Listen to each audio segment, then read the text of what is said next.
The MIAA would like to thank University of Orthopedics, locations throughout southeastern Massachusetts. The best orthopedic care anywhere is right here. University of Orthopedics. Visit MIAA.com to learn more.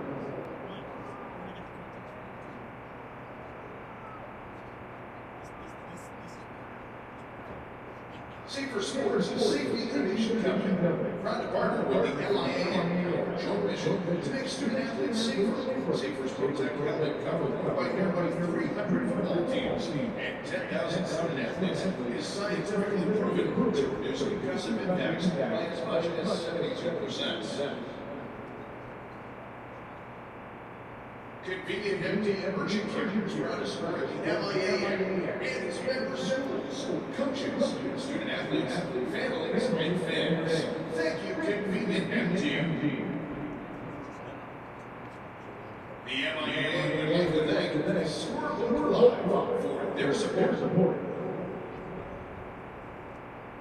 Wilson is the official ball sponsor of the MIAA Football Championships.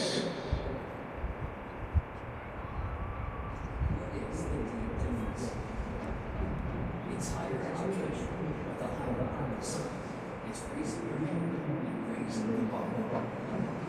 It's knowing there's no island and knowing the way we can use the team difference is discovering energy and potential.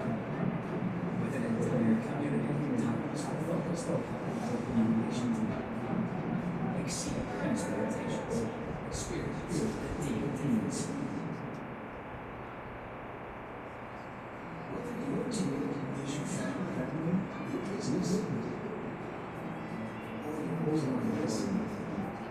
Staying connected is crucial. You can depend across insurance family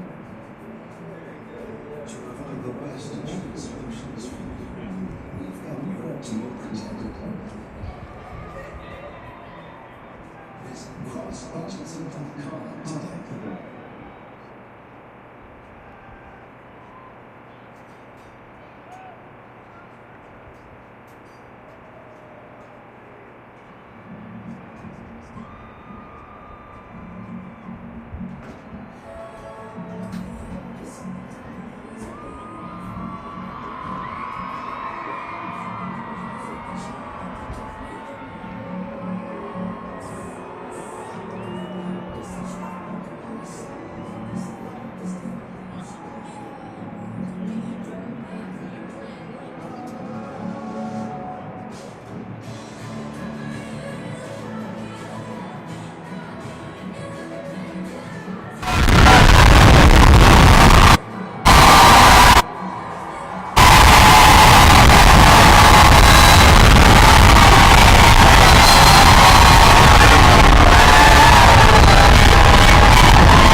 friendships, there's rivalries. There's a lot to watch here tonight. Certainly, Sean. I'm looking forward to a great game. I mean, we've watched a couple of games. In April, obviously, the Green Waves pretty much essentially these two teams played, and again in October.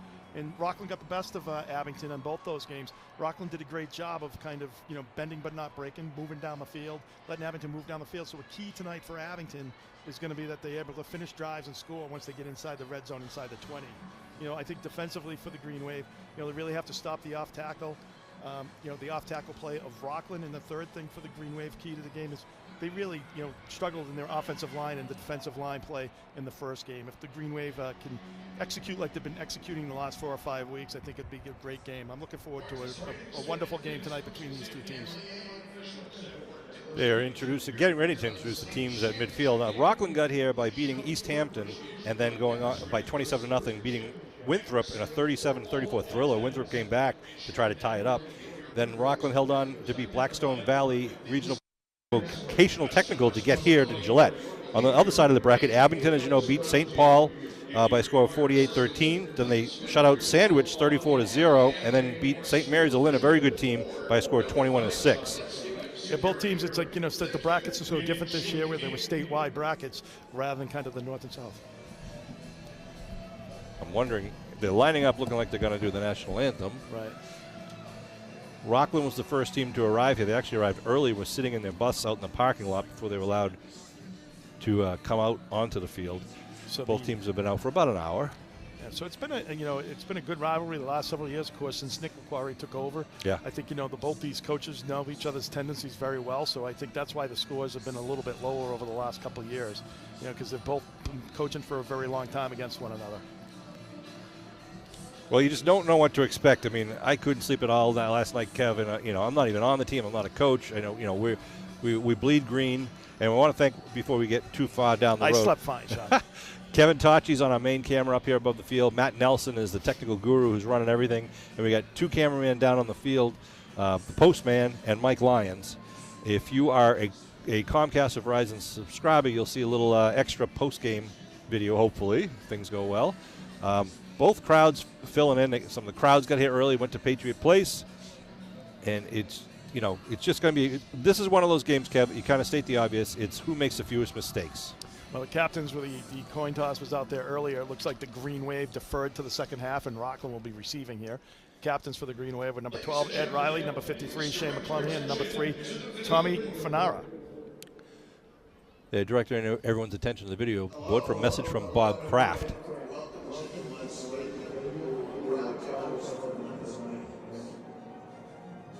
I want to congratulate the competitors in the Division 6 MIAA football championship. Good luck to both teams. Play hard, have fun, and enjoy this special event. Abington High School, what's up? Hey, please hear them too. I'm putting on the page. Good luck, just people you look from the game. Go out there and do that. Rockland High School, good luck in the upcoming playoff game. Looking forward to seeing you guys crush.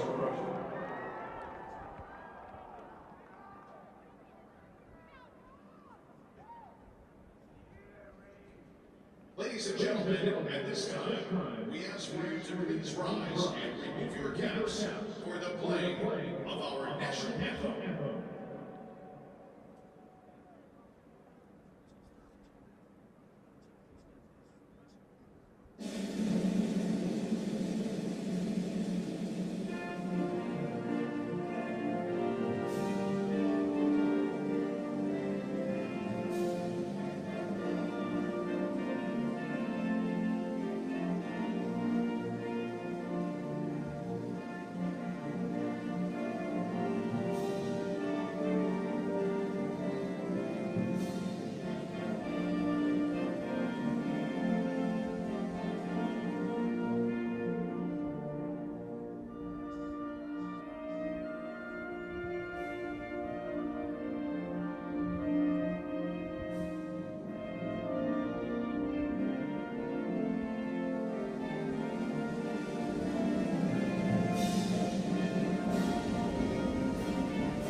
All right, we just had the playing of the national anthem. We've got a full contingent of referees in the vertical stripes out there at midfield who will be ready to play in just a few moments. We are up here in a nice press box provided to us by the Kraft family in Gillette Stadium. I want to thank the Kraft family in Gillette Stadium for hosting the high school sports. As you know, the high school state championships. They've already played 6 games, and today is a South Shore extravaganza, the last night of the state championships. It's Abington versus Rockland for the 5 o'clock game, and it's Scituate versus Duxbury for the 7:30 game. And here come the Green Wave out onto the field. Well, the South Shore was very well represented. You had Hull and Randolph here the other night as well. So a lot of South Shore representation here in the Super Bowl this season. So just a great year of football for the South Shore.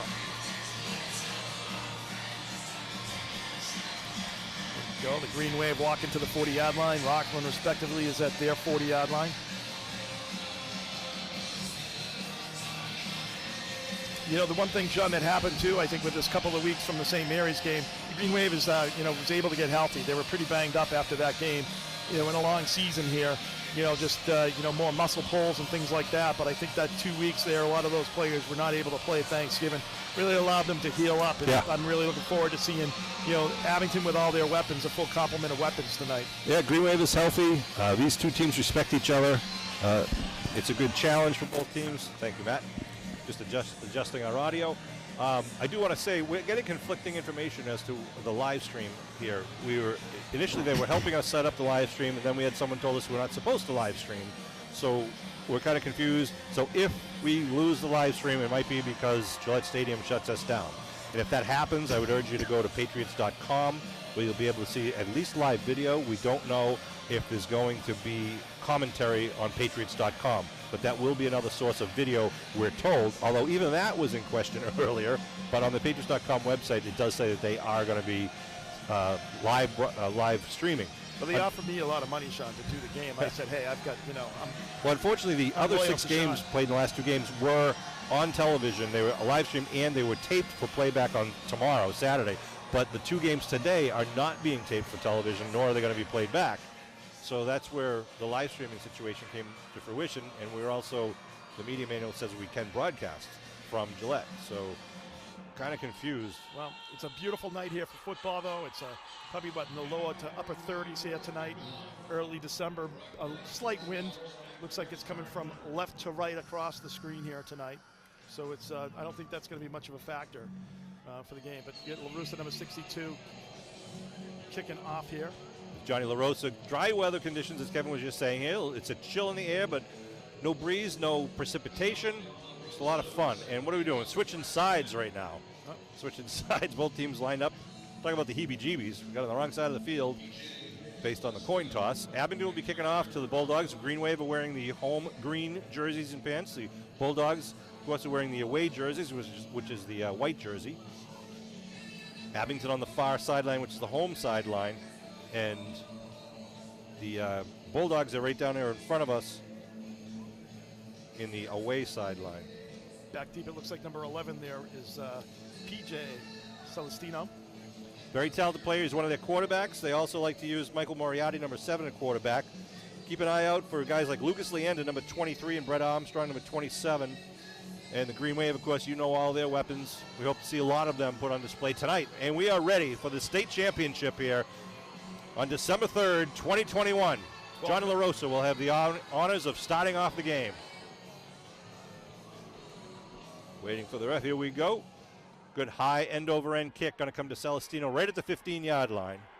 Return up the middle for Celestino. Is going to get hit as he crosses the 35, up to about the 38-yard line. We're playing 12-minute quarters here tonight. So sometimes, usually when they play on Saturdays, it's usually 10 minutes to get the games moving along. So 12 minutes, which is good for the kids. They get to play a full game here tonight. Nice kick return there. Nice 23-yard kick return by Celestino. Rockland at their own, going to call it the 38-yard line, right in front of us. We're going to have Celestino line up at the quarterback position. Jacob Colstring is the sole running back, gets the handoff up the middle. Colstring hits a wall, and that looks like a BB, and Robbins, maybe a pickup of 1 at best. I think the guy on the short side is not giving him any yardage here. And that's not something is unexpected. That first play is just a quick dive up the middle, kind of get everybody's going, get their blood going, get the timing of the line. I think once Rockland's offense gets going, they really like to run that off tackle. Everything bounces off to the off tackle, so it's going to be important, as I said at the top of the broadcast, for Shea McClellan, to really kind of fill those holes on the left and right side there on anything off tackle. Celestino again in the shotgun. He's a senior quarterback. He's got Colstring to his right and Brett Armstrong now in motion. They give to Colstring on the left side, gets a hole, gets over the 50, then taken down from behind, but not until he gets the first down into Abington territory. It's a nice block in there by Rockland on that outside, right off tackle on the left side.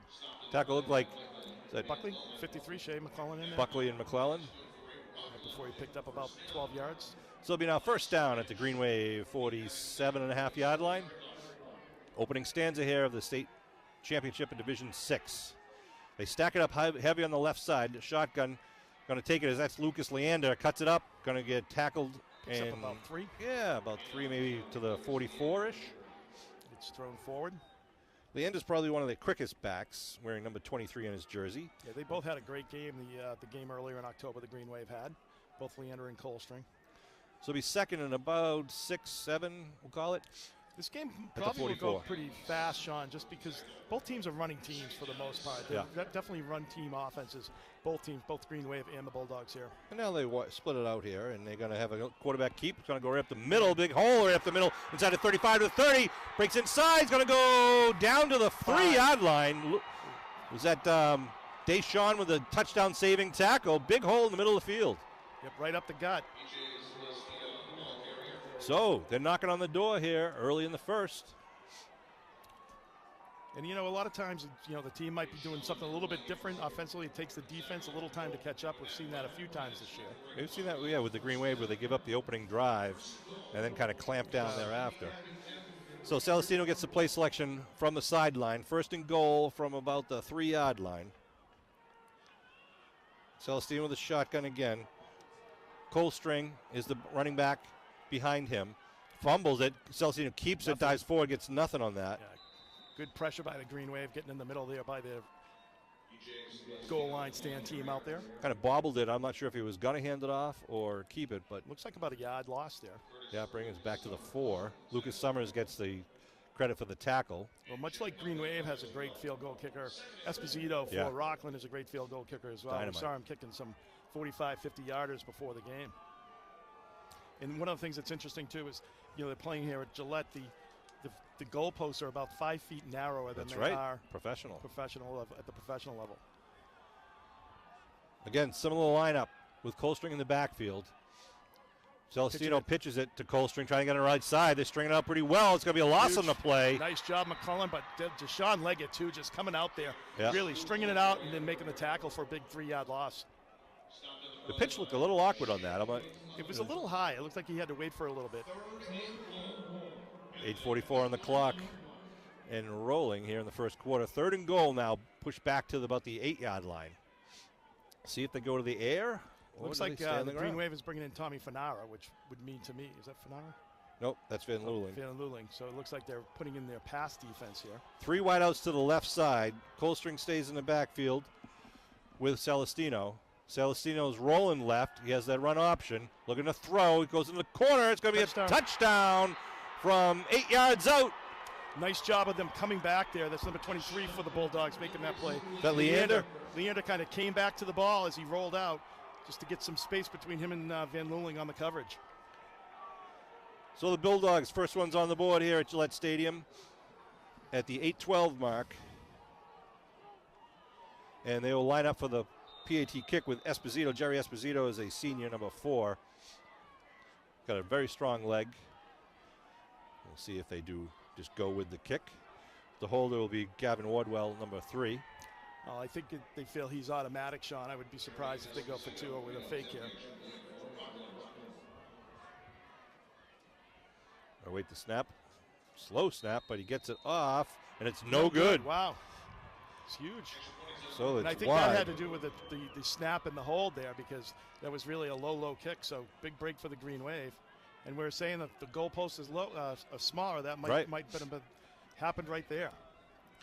Sean Riley and Kevin Whaling bringing this Abington Green Wave football action here at Gillette Stadium. Again, we hope to continue the live stream. Again, there's a little confusion here because we're under the belief that we could live stream. They helped us set up the live stream, and So it's going to be and now one person came in and said, don't live stream. So Green Wave is going to be back. It's going to be Drew Donovan back deep into Sean Leggett, number 5.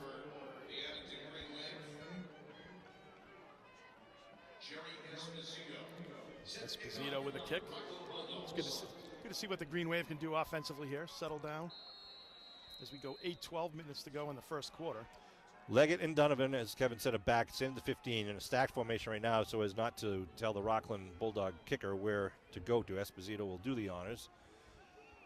And he tees it up at the 40. Here we go. It's just a pooch kick rolling downfield. Going to bounce right up 30-yard line to Kilmaine. Kilmaine brings it up over the 40. There's a scrum pushing the pile forward over the 45. Still going up to midfield. And he's still not down. They just blow the whistle done. Nice hard run in there by Kilmaine. Love Great to see effort it. all the way to the 49-yard line. Just a great job by the Green Wave. Upman just really running it north and south, taking it right into the heart of the Rockland Bulldogs. And good field position here for the Green Wave. It's always great to start with good field position. You know, starting at the 50-yard line is key because you're almost, for the most part now, the Green Wave will probably go for it on, you have 4 downs here to keep the chains moving. Here come the Green Wave. Their first play from the line of scrimmage. They have 4 receivers out to the near side, 1 to the far side. Riley with a quick bubble screen to Donovan. Donovan over the 50, stutter steps inside the 45 and gets out of bounds at about the Rockland 43-yard line. Pick up about 8 on the play. Yep, that's a nice play by the Green Wave. That almost looked like a lateral play where something where later on they might be able to use that to have Donovan pass. You're assuming Donovan can pass. I am assuming. I saw him warming up earlier. I can say it because it's the last game of the year. Yeah. Yeah. Second and a long one now at the 42-yard line of the Bulldogs. Yeah, the coaches usually don't let us say anything like that, or earlier in the season. So the Green Wave with LaRosa again at the center position. More of a double wing formation. Nope, 2 men in the backfield. Riley under center. Calls his cadence. Ball's loose on the ground. Riley jumps on it. Oh, Rockland says they got it. Rockland ball. Mishandled snap. Ball is on the ground, and Rockland ball. It is Rockland ball in the second play. Tough break for the Green Wave with good field position. Yeah, Gabe Perino, he had a great game last time against the Green Wave too. So the Green Wave defense will have to come back out on the field and shut down the Bulldogs. With 7:43 on the clock.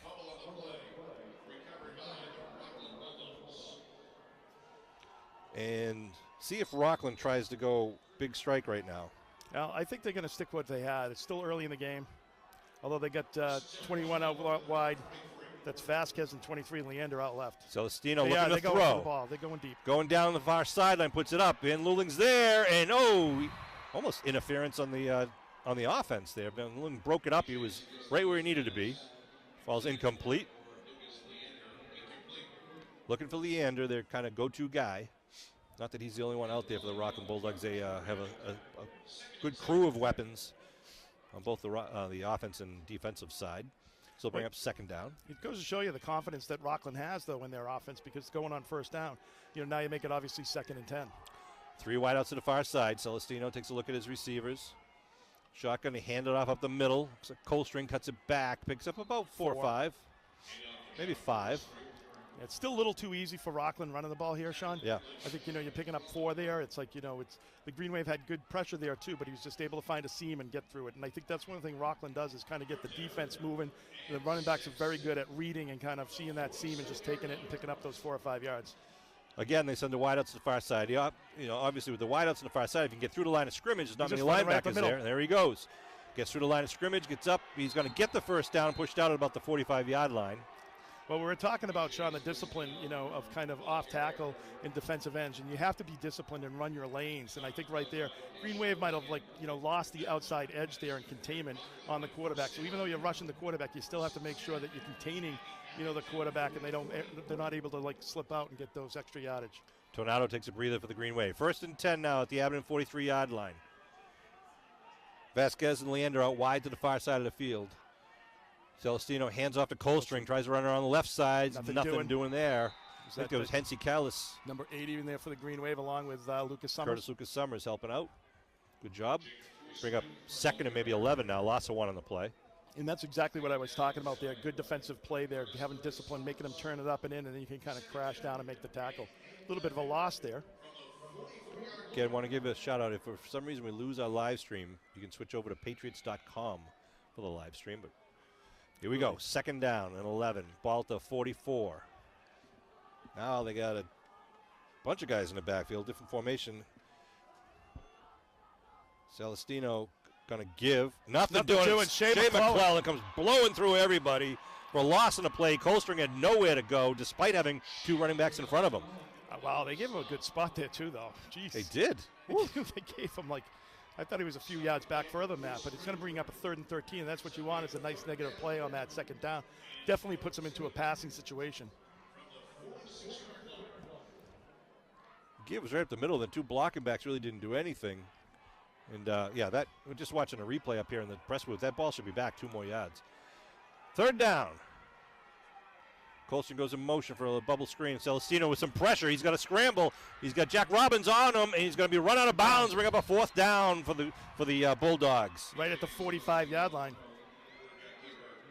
Be interesting to see if they go for it here. Good job by Robbins. Absolutely, just a great job. He kind of curled out with him, was able to get the good angle on him and force him out of bounds. Just a 1-yard pickup. 4th and 12 now.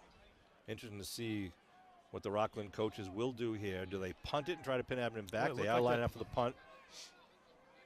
They had obviously have the wideouts to each side. I can't see the punter is lined up right next to us, so I can't line with us. I can't. Donovan and Fanara are back at their own 12. Slow snap and a good snap. Ball is up going Donovan's way at the 10-yard line. Donovan runs it over and fakes it to Fanara. Donovan trying to go around the right side. He got a wall. Donovan trying to turn the corner. He does. Gets it upfield to 30. Penalty. Flag down. Penalty. Up to the 40. Donovan coming across midfield and up to the 49-yard line of the Bulldogs, but a flag back at the 14, unfortunately. Blocking the back, Kev? Nah, I think it's a little hold.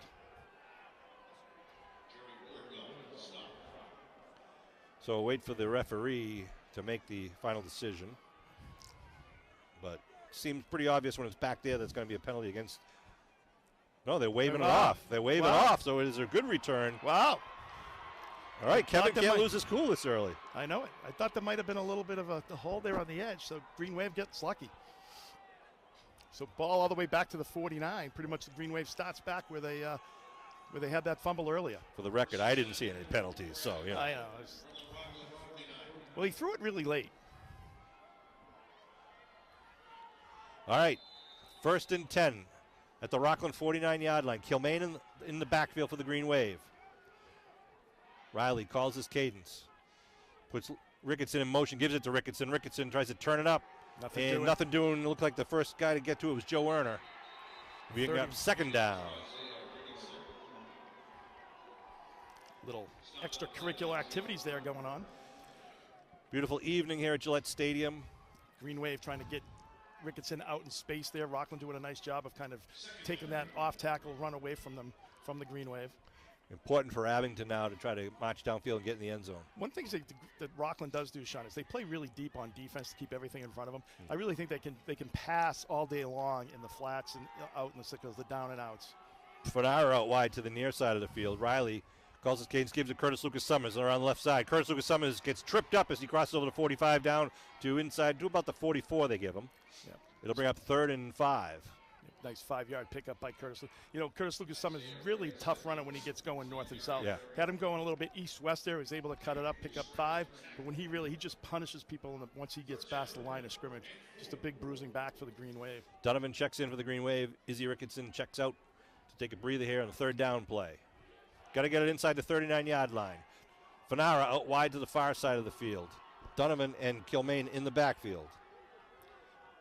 Bad snap, and Riley has to dive down. A bobble on the snap once again. This is the second time we've seen it.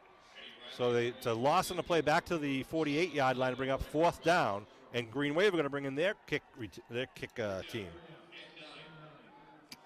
So both teams are, Green Wave is just having a little problem there on the snaps, which we really haven't had an issue of that all year. Well, I don't know if it's the cold weather or what, or just the heebie-jeebies. We'll see. Rockland right now is 2 men back, awaiting. Donovan is going to do the kicking. They're actually So, of course, the Green Wave has been known to kind of do that rugby-style kick, Right. and if it's there on the outside, they'll take the run. Vasquez and Leander are back, standing at their 22 right now. Looks like Fanara's going to take. No, Donovan takes it. Rolls right. He's going to take it. He tucks it under, trying to turn the corner, and he is going to be short of the first, I Down think. about the 40. Yeah, it might be about a yard short, 2 yards short at the 41-yard line. But really, Kevin, if you punt it down and give him, if it goes in the end zone, you give him the 20. If you give him a return, he might get to the 30. Probably anyhow. about a 15-yard difference there. So the turnover on downs will give Rockland the ball at their own 41-yard line. Yeah, nice, that was good coverage there by Rockland, though, able to come up. They've seen Abington do it, and that's one of the things. I think both teams know each other's tricks there. So good job of Rockland being ready for that. All right, Bulldog offense back on the field now with an I formation. Bobbled snap once again. They give to the first man through, though, and Abibi gets him down eventually. They're about a 5-yard pickup. That was it 27, I believe, on that? Brett Armstrong? Yeah, that ball almost came right up through the quarterback's hand. So I don't know if it's a slippery ball or what's going on there tonight. Because that's really the second time we've seen Them have Celestino issues, too. bobble it. So 2nd and 5. Again with the I backfield. Celestino under center. Wide out to each side to give the second man through this time. Nothing doing at the line of scrimmage. Leans forward for about a yard. Nice job by the Green Wave defense. Curtis Lucas Summers will get the tackle on Jacob Colstring. Coming way from the outside linebacker spot to crash down and make that tackle. All right, Green Wave, let's go here. Now 3rd and 4. Want to hold him here and put him back into a punt situation. Well, if you stop them here, obviously they punted early when they were with the 45, thinking that they would keep the Green Wave deep in their own end. Vasquez out wide to the far side. Looks like Leander's coming out wide to the near side. Shotgun for Celestino. Celestino looking to throw, looking for the out pat until Leander.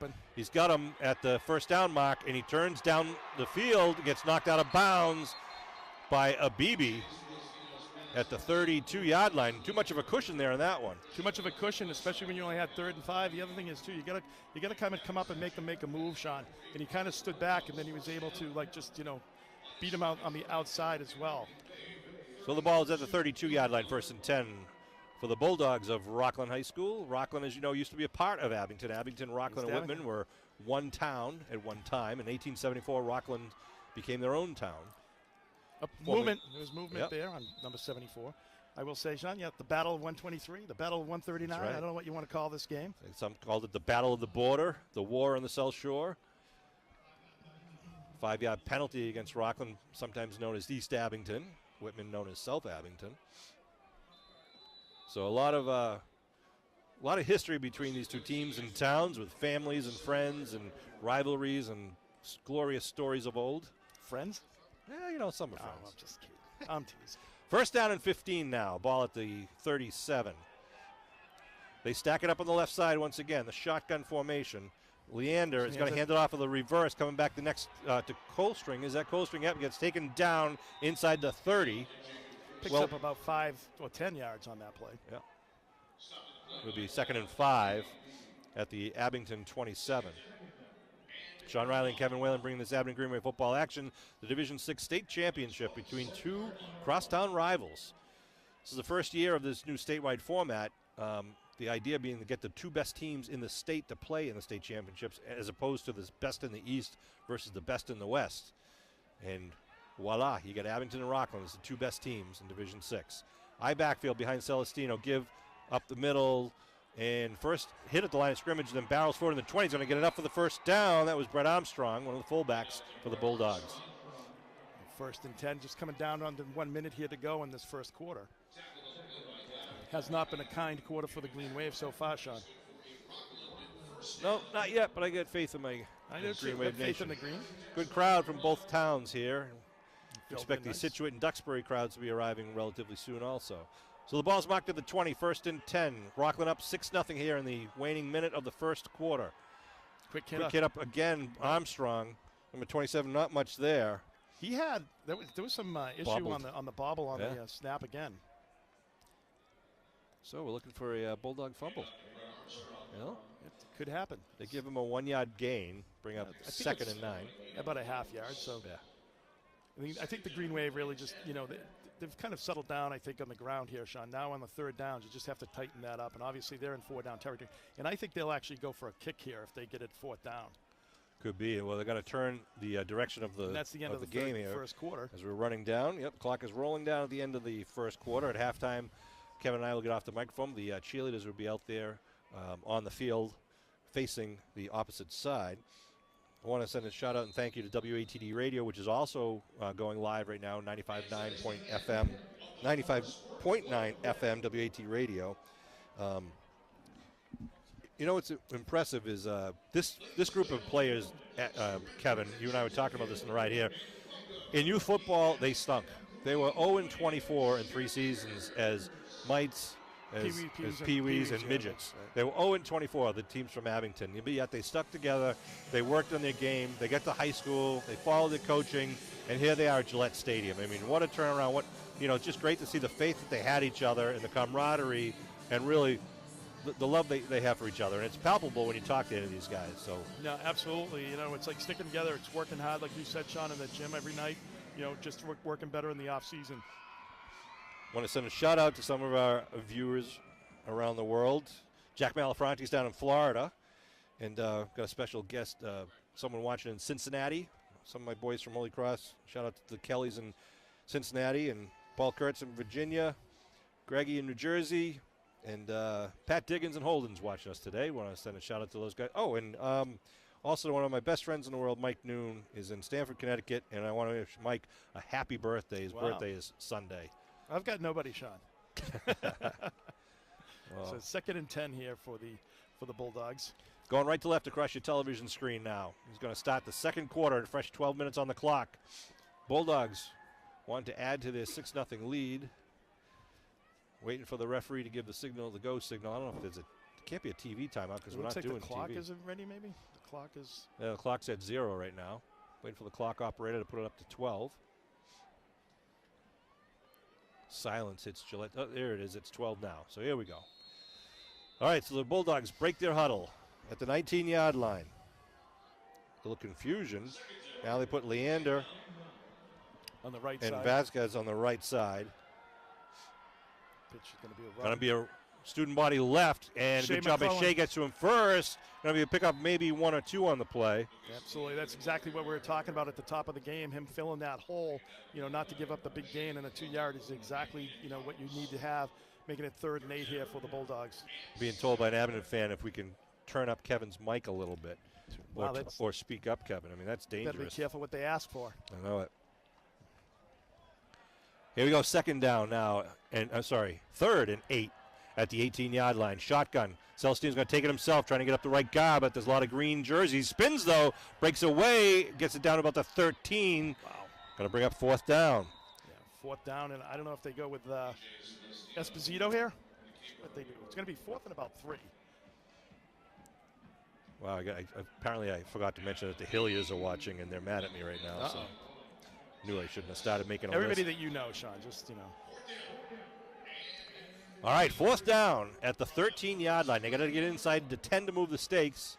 Green Wave like to stop them right here because Rockland's going for it. They're not going to go for the kick. Kind of surprised. Got 2 men in the backfield, the I formation. Cole String, the deep man in the I. Celestino keeps it, trying to roll around the end. Robbins doing a good job. He breaks a tackle. He's going to knock that about very close to the 10.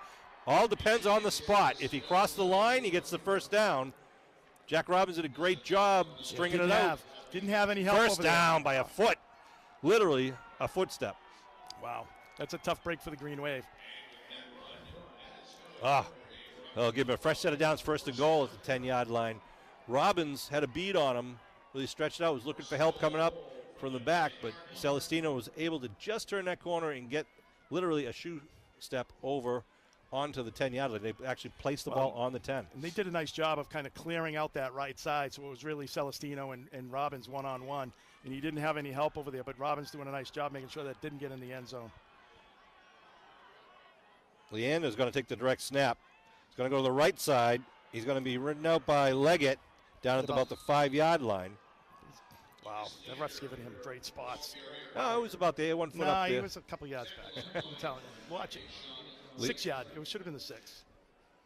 Leander's got some good moves, good speed. Deshaun held him to the 5-yard line, bring up 2nd and goal. Second goal from the 5.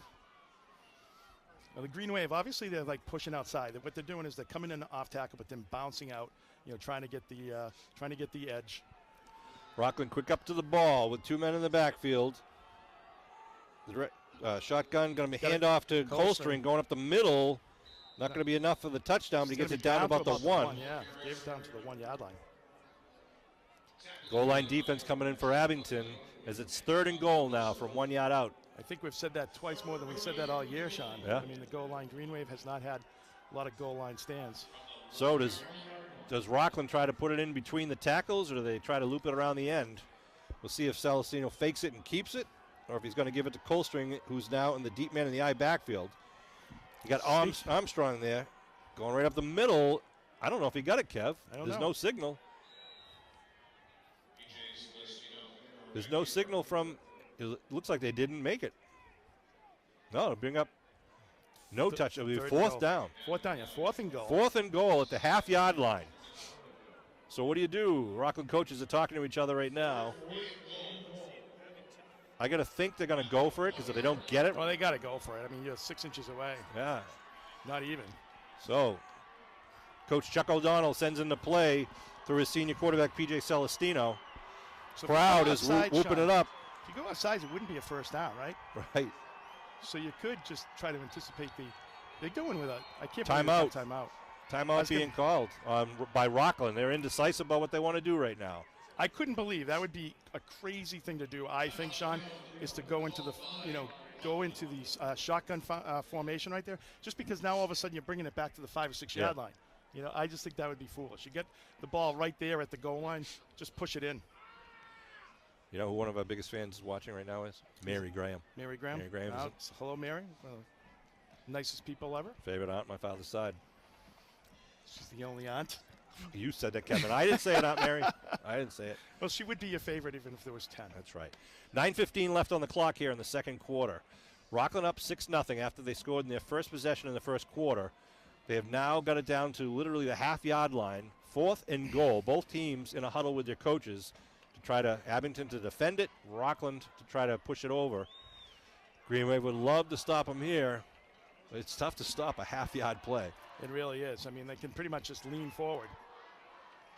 Rockland taking every second of this timeout to talk about it. Coach Nick LaCorey's done a great job. And, of course, Jim Kelleher in his 48th year across this literally like field. 3 or 4 inches here. It's not even 6 inches that they need to go.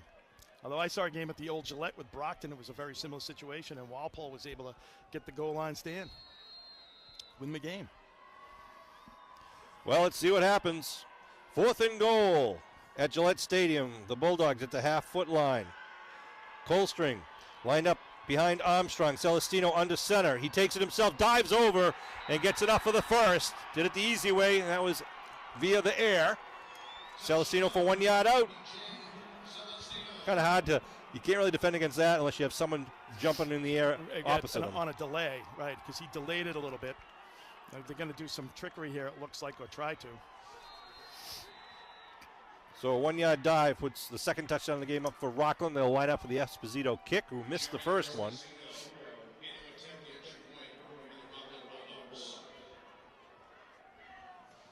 Celestino actually does the snapping for the Bulldogs. Esposito, the right-footed kicker. Kick is a line drive. Hits hit the post? Net. Good. I guess it hit the net. It was good. It looked like it hit the post, didn't it? So 13-0 Bulldogs. You know, the Green Wave on offense, Sean, just really has to kind of get back to what they do here. Yep. I mean, they haven't been able to get into any kind of rhythm, obviously. They've had, kind of given up a down almost on every series here. So they really just need to, Yeah, the fumbles on each series, need right? to take care of the ball, get the ball and stop blocking and executing. They've been executing, really well the last 5 or 6 games here, and that's what they need to get back to. So a 13-0 lead for the Rockland Bulldogs here early in the second quarter. They will be kicking off to the ever-dangerous Drew Donovan and Deshaun Leggett are back. There's our boys, the student body section over there. One of the things, Sean, leading it. I do think, I mean, obviously they're kind of packing in a little bit, making it more difficult to run. I think, what they need to do is kind of spread it out, throw it out in the fields. I think last April we saw that when we played down in Hingham, or in March, or back into springtime in the spring season. Green Wave is kind of playing a lot, throwing a lot into the flats and throwing out into the, down and outs a lot. And I think they're going to be very susceptible to that. And I think the Green Wave just has to take what they're going to give them. All right, 9:13 on the clock here. Waiting the kick from Esposito right to left. Another squib kick going to go right to Curtis Lucas Summers. Picks it up at the 29-yard line. Brings it up, big hole at the 40. Curtis Lucas Summers down to the 50. One man to beat inside the 40. Lucas Summers inside the 25 and then down to the 20-yard line. Curtis Lucas Summers picking it up and going right down Main Street. Nice job by number 31. He's healthy. Gives Abington great field position here in the second quarter at the Rockland 20-yard line. Well, and remember, of course, the Green Wave kicked off here, so they will be getting the ball back in the second half as well.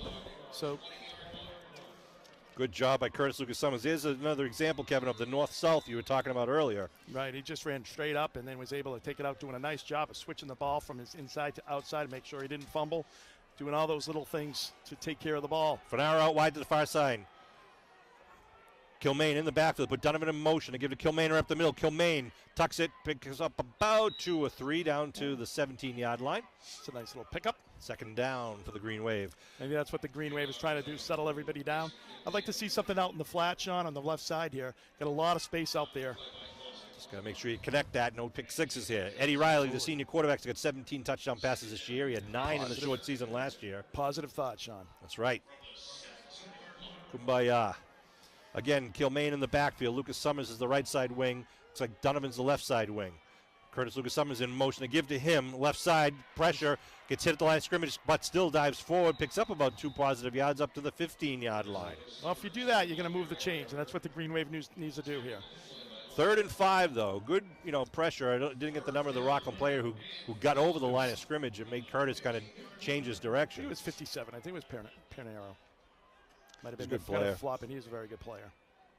Liam Wallace, number 70, also. He had a great game the last game, and obviously that interior line for Rockland's doing a great job. Here comes the Green Wave. 3rd and 5 at the 15-yard line. They send wideouts to each side. Riley with an empty backfield. Puts a man in motion as Donovan. They pitch to Donovan going around the left side. Turn it upfield. Donovan diving forward, trying to get to the 10. I think he's going to be about a yard short of it. Bring up a 4th down situation for the Green Wave. Rockland did a nice job. It looked like there was more room out there. They were able to come down, but a nice job by the Green Wave, too. Picking up 4, making a makeable 4th down situation here for the Green Wave. 4th and 1. 4th and 1 at the 11. See what Abington does here. Yeah, Rockland usually it looks like they usually try to go heavy on one side, like with their linemen lining up. Eddie Riley with the play selection in the huddle. La Rosa, the center, out over the ball. See if they try to draw Rockland offside here. Lucas Summers in the backfield with a BB and McClellan in the backfield. They're going heavy backfield. Tornado on the left side. There's confusion and timeout being called by Abington. Eddie Riley seemed to know what was going on. They had to move Tornado, some bodies. That was strange. Number 49 for the Green Wave was over in the... I don't know if they were setting up some sort of trick play or is it just total miscommunication going on. I think it was just kind of right at you, Sean. I do, because you had the big backfield there, kind of pushed the pile. And I think you had, like, Shane McClellan was in the backfield, and I think number 49 was supposed to fill his spot in at guard. So I don't think this is going to be a situation where Green Wave will change the play. I think they're going to just, like, run right at him. Yeah, I don't know if he's listening right now, but I want to send a shout-out, another birthday shout-out to Walter Pastor, longtime coach. Old? He's going to be 99 on December 10th. Wow, 99. His brother's 100. I know. Happy birthday, Walter. Walter Pastor. Of course, a veteran. Yep. Former vice principal at the high school. NCAA record of 6 interceptions in one game. Played for Brown University with who? Joe Paterno. Joe Paterno was his teammate and roommate. All right, so the ball is marked at about the 11-yard line. Green Wave have a 4th and 1 situation with 6:55 on the clock. They trail by 13. Yeah, trail by 13 here. They got to, I think obviously when you get down into the 11-yard line, get the ball at the 20. You really need to make it, you need to finish it off after you get great field position from your special teams. See what the play selection is here. They come out again with the big boys in the backfield. Lucas Summers, the deep man behind 2 blocking backs. Riley under center. Riley gives it to Lucas Summers, looking for a hold, dives forward. Ooh. That guy did not give him the first down. No. Are you kidding me? The far side guy showed him half a yard short. Oh, my God. He definitely got the ball over the 10. He definitely had the ball over the 10. We'll have to see the replay up here on the screen. We have the benefit of the replay. I'm not sure if Patriots.com has the replay. And the ball will be turned over to Rockland with 6:52 to go here. Looking for a turnover here. And no replay to be shown, apparently. All right, ball's at the 11. Rockland with the ball. Full house backfield. That looks like Moriarty now at quarterback. It is Moriarty. They give right side, and a good tackle there, but not until after they pick up 5 yards. That was Colstring on the carry. And I'm not sure who made that tackle. Sorry. I don't know either. But it's 8-yard, 7-yard pickup. So we had 6:36 to go here in the half. And they got number 7. Moriarty is coming back in here. Michael Moriarty. We haven't seen much of that, so I don't know if he's going to be passing the ball. Moriarty is a junior quarterback. They got the 3 men in the backfield with Moriarty, 1 man out right, wide to the right. The handoff coming the near side, trying to get around the corner. Nice job, Van Luling coming up. Also Curtis Lucas Summers. Don't like the spot, Kev? Well, he slid for 2 yards, and he gives him the 2 yards. Up at the 19-yard line, bring up 3rd and short. I'm responding to Kevin's flailing of his arms up here in the press booth, his body language. I know. So 3rd and 1, obviously this is a big stop here for the Green Wave. I don't mind you expressing yourself, Kev. I mean, that's what you're good at, Yeah, you know. just passionate. Passionate, all right. He's passionate, John.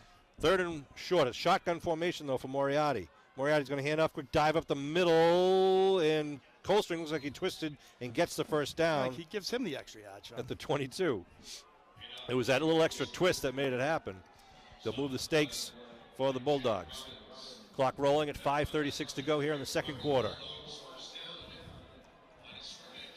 The state championship. Who'd have thought the 2 best teams would come out right now, right out of the South Shore, Rockland, Abington, right next to each other. And you got the Situate Duxbury game right after this. For the same reason. Shotgun formation, 1st and 10. Moriarty puts a man in motion. Looking to throw is Moriarty. Goes in the flat outside. Incomplete. Leander doing a little kind of a button hook, trying to Z back in. Yeah. Leggett's got to get up on him when he gets to that. Leggett definitely does. I mean, one of the things that Green Wave usually is good is giving up pressure at the line of scrimmage.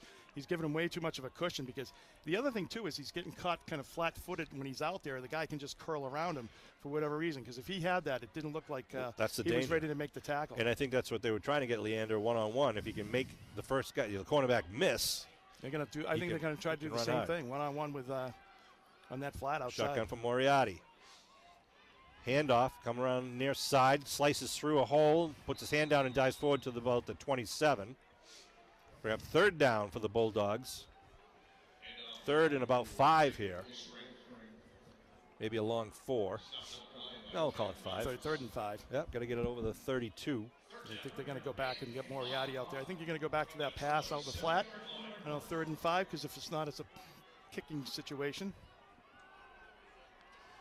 Leander out wide to the far side of the field. Vasquez to the near side. Shotgun for Moriarty. Moriarty looking to throw. He goes for down. It's going to be incomplete. Was looking for Vasquez. Van Luling kind of tied him up a bit. Van Luling did a nice job of coming off the line of scrimmage. He had to kind of try to push off and then come back for the ball. And by the time he did it, Moriarty had thrown the ball a little bit short. So it brings up a punting situation from the Rockland 27-yard line. So good job by the Green Wave defense there.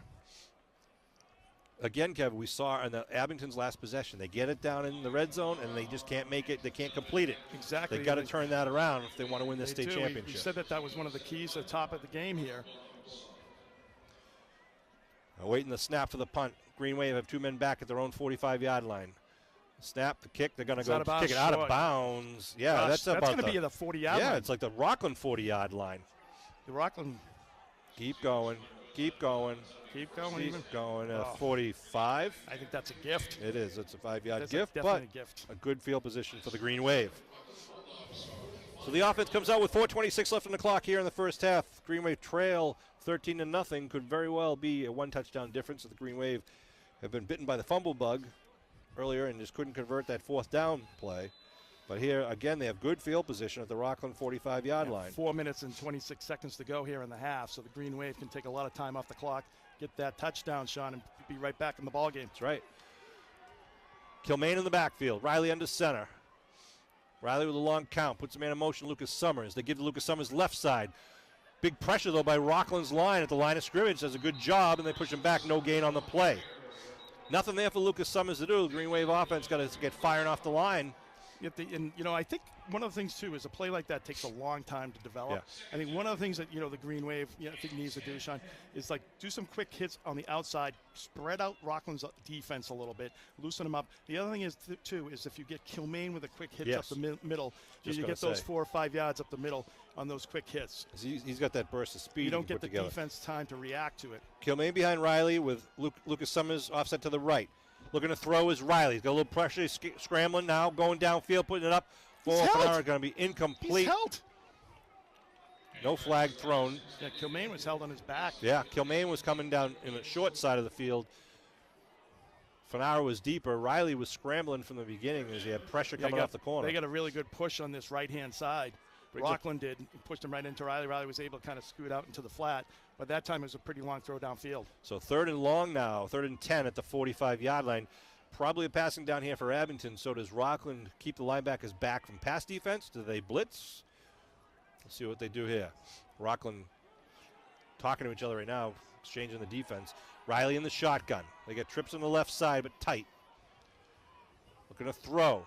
Riley looking for the chair pad. Going down. He's got Fanara. And it's going to be caught by Tommy at the 16-yard line. Unbelievable. The go-to kid. I tell you, that ended up being great defense by Rockland. He was able to catch up. Riley just waited, and threw the ball as soon as he started going upfield or downfield.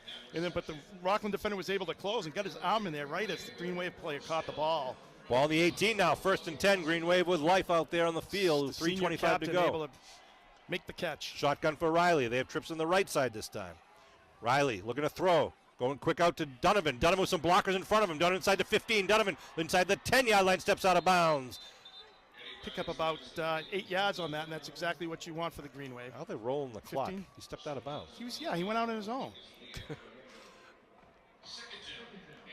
Ball is down at the 10-yard line now. Sorry, the 10-yard line. Second and 2, they're calling it. Yep. 2nd and 2 at the 10 for Abington. 2:51 and rolling here in the first half. 13-0 Rockland lead. Abington up on the line of scrimmage. Fanara and Donovan out wide to the far side of the field. Kilmaine and Lucas Summers in the backfield. Single man coverage. Riley give right side. Lucas Summers just puts his head down, goes forward, gets that first down, and a fresh set of downs for Abington at about the 6-yard line. It's going to be 1st and goal. And Summers did a nice job. Curtis did right there, Sean. He kind of, as he made contact, kind of slid off to the right side. Yep. There was a little opening there, was able to pick up a good 3 or 4 yards there. Nice job by Curtis Lucas Summers. Good blocking by the Green Wave up front. We'll call it the 7-yard line, 1st and goal for the Green Wave. 2 minutes, 16 seconds and rolling here. I like that quick little bubble screen that they've been running to Drew, number 2 for the Green Wave, Drew Donovan. Kilmaine and Ricketson in the backfield. Fanara out wide to the far side. They give to Ricketson. Ricketson got a hole up the middle. Touchdown, man of Muskegon! Izzy Ricketson from 7 yards out put the Green Wave on the board. He went in untouched into the Gillette Stadium end zone. And the Green Wave are on the board. 2:02 remaining in the first half. Well, you keep on giving the Green Wave a short field like the Rockland Bulldogs have been doing, Sean, from special teams. Eventually it's going to come back to bite you, and right there, perfect example. The Green Wave finally got the ball in from the 45-yard line. Good blocking by the Green Wave offensive line there. Izzy just really saw the hole and just danced in to the end zone from 7 yards out, untouched. Good read, and Fanara going to line up for the point after.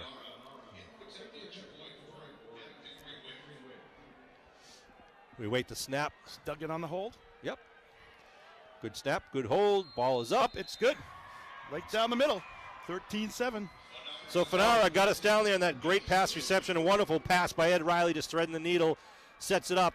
And the Green Wave now kind of break the ice there with that touchdown. Absolutely, Sean. I think that's one of the things the Green Wave, you really had to score right there. You couldn't go in down 2 touchdowns. Green Wave taking advantage of the short field from the 45-yard line, getting it down there with Fanara, number 3, Tommy Fanara, the senior captain, and then Izzy Ricketson doing the rest. So, and a big play there, too, by Curtis Lucky Summers to get that first down and first and goal. Good team effort by the Green Wave on that drive. Tommy Fanara, number 3, coming back from an injury earlier in the season. It's now 2:02 left on the clock here. La Rosa to do the kicking honors. He gets the ball up high and usually end over end. We'll see if he's told to continue doing that or if he's told to line drive it down the field. Green Wave ready to kick off left to right across your television screen. Kevin Tacci on the camera. Good high end over end kick. Pushes the receiver back and it bounces at the 6 and stops at the 1-yard line. Picks it up. Brings it up over the 10, up to the 20, to the 30. Oh, boy. He's going to roll down the sideline and then he's still on his feet. Celestino inside the 20. He's got one man to beat, pushes the man out of the way, and it's going to be a 99-yard return on a great kick by La Rosa. Unbelievable turnabout right there. Unbelievable. Any thoughts, Kev? Now, just can't let that happen in a big game, Sean. You got minute 45 to go. Got to make something happen. Big play there by the senior P.J. Celestino. Just unbelievable. The ball rolled down and died. He was hoping it was going to roll into the end zone, and then it wouldn't go. It stopped literally on the half-yard line. Celestino picked it up. It started running. I think they might be doing a trick play here, Sean. Timeout being called on the field. I wonder if at the end here.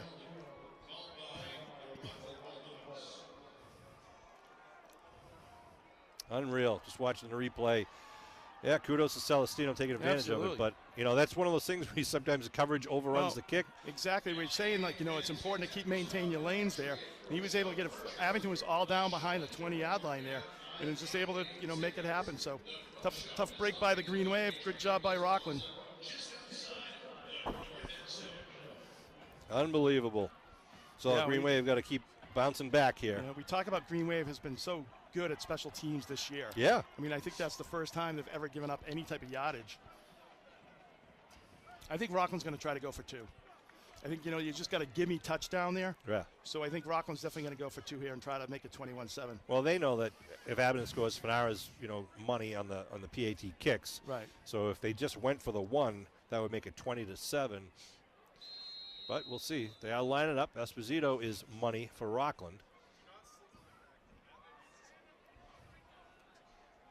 They line it up. Those crossbars are 18 feet 6 inches wide instead of 23 feet 4 at the high school level. Ball is up, and it's good. So they put 7 more on the board, make it a 27 game there after Rockland moved it down. After Abington moved it downfield for their first score of the game. And the Rockland Bulldogs will kick off to the Green Wave once again. Well, Green Wave's got a couple minutes, couple times out to do something here in this half with the ball. I think you're going to see them kick it short, much like they've done the other 3 times they've kicked off. Yeah, they don't want to give up the big kickoff return, which Abington just did. Referee's trying to get Rockland out on the field here. Donovan and is that Deshaun Leggett back deep? Yep, Deshaun Leggett number 5, Donovan number 2. And you got Kilmaine and Curtis Lucas Summers standing at the 30 as kind of the short men. Lucas Summers had a good return for Abington during the last kickoff. A little confusion on the Rockland side. They got the wrong personnel out there, so we're just waiting for them to tee it up and kick it off. 1:45 here left on the first half clock. Green Wave is actually, I think, anticipating it. They might even get an onside kick. Who knows? With Rockland, you feel like you're up a little bit. Esposito tees it up. They pooch it. Going to try to just drop it in at the 20. It bounces to 18. It's going to roll out of bounds and be a penalty against the Bulldogs. I'd have them re-kick. We'll see what the Green Wave does here. No time comes off the clock. If they make him re-kick it at the 35. I'd make him re-kick it at the 35. Why not? Yep, they are going to make him re-kick.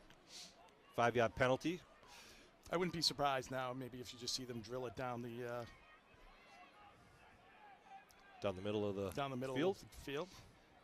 You know, give the ball to the Green Wave, hopefully for them at the 40 or so. Hopefully the Green Wave is able to make a little bit more happen. This makes it more unlikely that Rockland will go for the onside kick here, because if they fail and give Abington the ball at the 45. Right. And that seems to be Abington's magic number tonight, getting the ball at the 45 block. Again, Leggett and Donovan now back deep. They're standing about their own 20-yard line, awaiting the Esposito kick. Rockland spreads out 5 in the left, 5 in the right. And here we go. The kick. High, not a real high kick, but it's coming down to Leggett at the 21-yard line. Leggett down the right sideline, going to step out of bounds at about the 36-yard line. Green Wave offense out on the field with 1:41 on the clock. No, see what the Green Wave can do. Obviously, they got a pretty potent passing attack. They're pretty balanced, so they can march down the field. They got 2 timeouts to go here. Ooh, baby. Sean Riley, Kevin Whalen, Kevin Tachi, Matt Nelson. Is it Mike Simmons? Mike Simmons and Matt Lyons all bringing you this Abington Green Wave football action here at Gillette Stadium. Appreciate all that they do. A lot of time that they put in. I want to thank all the boosters who help out supporting all the Green Wave sports programs. 1st and 10 now for the Green Wave at their own 36-yard line. 2 wideouts to the far side.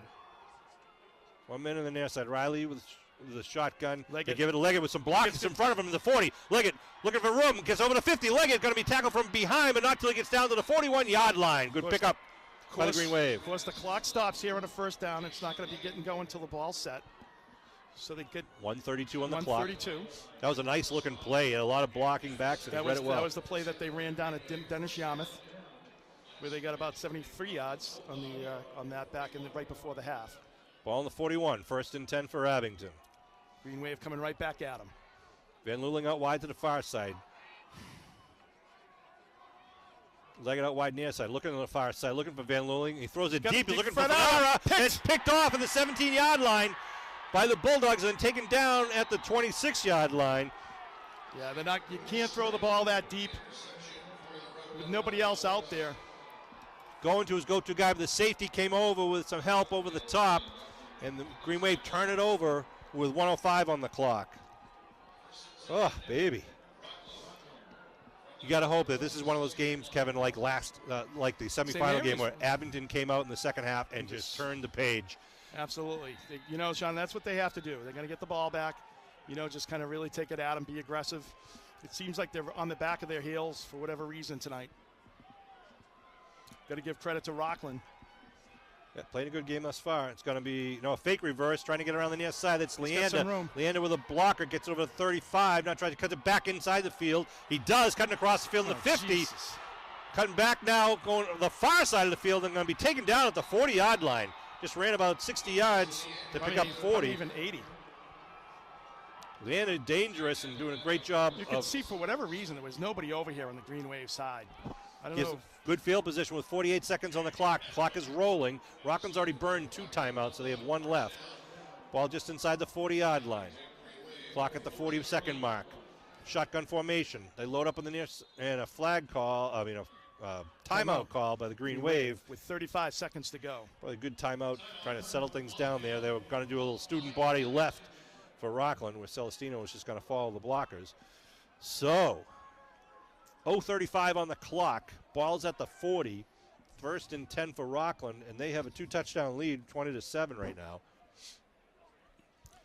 Tough breaks for Abington here. Yeah, I mean, in the first half. And I think sometimes, Sean, you make your own breaks, and I think that might be the case tonight a little bit. Abington just to seem out of sorts a little bit. They seemed like they were getting back in a rhythm, and then once they had the that big return, it seems once again that they're just kind of a little almost shell-shocked. Well, it could have been. I mean, think about this. We score and make it 13-7. We have a kickoff goes down to the half-yard line. Had we pinned them down there at the 1 or 2. Right. Green Wave might be getting the ball back here at the 40-yard line. Right, tie up the game and you go into the half. Instead, a fluke, they run it back 99 yards for a touchdown and go ahead by 2 touchdowns. So that's how quickly it can change. Right. I mean, and that's the thing, it's hard to like maintain your discipline, especially like on a kickoff like that, because, everyone's kind of crashing down in. And it's just what happens is like you lose your discipline on your lanes that you're running down the field on, and they're just able to kind of block it once they get, the guy gets past the first layer there. So 35 seconds to go here. Green Wave D got to keep him out of the end zone.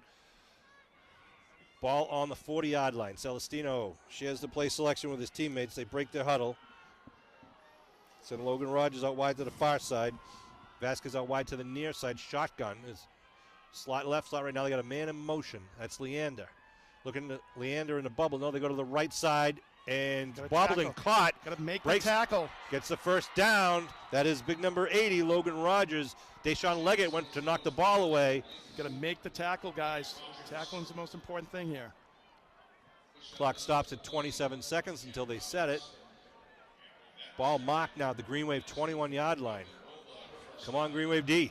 Green Wave's got to come up with a play. His clock should be, his clock should be going. He said he got out of bounds? That's ridiculous. He was stopped. Did the same thing Kevin down Whalen here. his green tinted glasses. They get two wide receivers to the left, one to the right. Shotgun. Put a man in motion. They go to the bubble screen on the left side to Colstring. Colstring at the 20. He's got some room inside the 15, and he's going to step out of bounds at about the 9-yard line. Gets the first down, stops the clock with 21 seconds to go. They mark him out at the 8-yard line. First and goal down here at the 8. Rockland trying to chip away and extend their lead before we break for the half. No. Right at the half, you'll see the Rockland and Abington cheerleaders out at midfield. Here comes Rockland out, breaking their huddle. Clock will start on the snap. Shotgun for Celestino once again. Celestino takes it himself, looking up the middle, but there is big Connor 74. Pease. Connor Pease with a tackle at the line of scrimmage there, big number 74. Timeout Rockland with 15. 15 seconds to go. That should be their last timeout. This is their last time out. And they only have, as the 15 shot. So you really only have, if they can't really run the ball at this point. If you run the ball, it's going to be over. Clock will roll, yeah, so unless they get out of bounds. Unless you get out of bounds. But even then, if you get out of bounds, it's going to take 5 or 6, 7 seconds to get out, to get from the middle of the field to the sideline. Right. So, referee just signaling the pump signal with his arms is the out of timeout signal for Rockland. Of course, they do have Esposito who can kick a long field goal if needed. Second down and goal at the 10-yard line, just about the 9-yard line, we should say, with 15 seconds on the clock. Just to recap the scoring, Rockland started off by taking their opening drive, marching it downfield from their own 38-yard line, capped it off with an 8-yard touchdown from past Celestino to Leander. And Esposito had the kick was wide, made it 6-0. The Green Wave, the Rockland struck next with a 1-yard dive, and an Esposito kick was good with 9:13 left to go in the first. Then Abington gets on the board with a 7-yard run at the 2:02 mark, and the Fanara kick was good, making it 13-7. And then on the ensuing kickoff, Celestino picked up the ball at the half-yard line and ran it 99 yards for the touchdown. yeah, and here we go. Look out for Leander, number 23 and 21 over on the right side there. Celestino with a shotgun, looking to throw. He's looking left, little slant pattern, and it's going to be incomplete. No Good flags job. thrown. Good coverage there by Van Luling. Still 12 seconds left. I don't know how that only takes 3 seconds, but Stopped it at it's 12. Nice job by Mike Van Luling. So the Green Wave stops him. I think they go for the 3 points here, Sean. Well, it's third down. 3rd and 10. 3rd and goal from the 10. So I think they would probably just go for the field goal. Well, you think they can throw the ball. They can throw the ball still with 4th down, but they 3rd down here. Leander's on the right side slot. Vasquez out wide, light shotgun for Celestino. Celestino looking to throw, looking the right side, big rush. Celestino's on his horse, trying to get away. He's going to be taken down. He throws it away and incomplete. Almost picked off, but it moves the ball back now. No, wait, it's incomplete. Sorry, back at the 9-yard line. It's still going to be the 10, so they're going to kick. Esposito's going to kick, Jeepers. which should be from the right side. 4 seconds on the clock.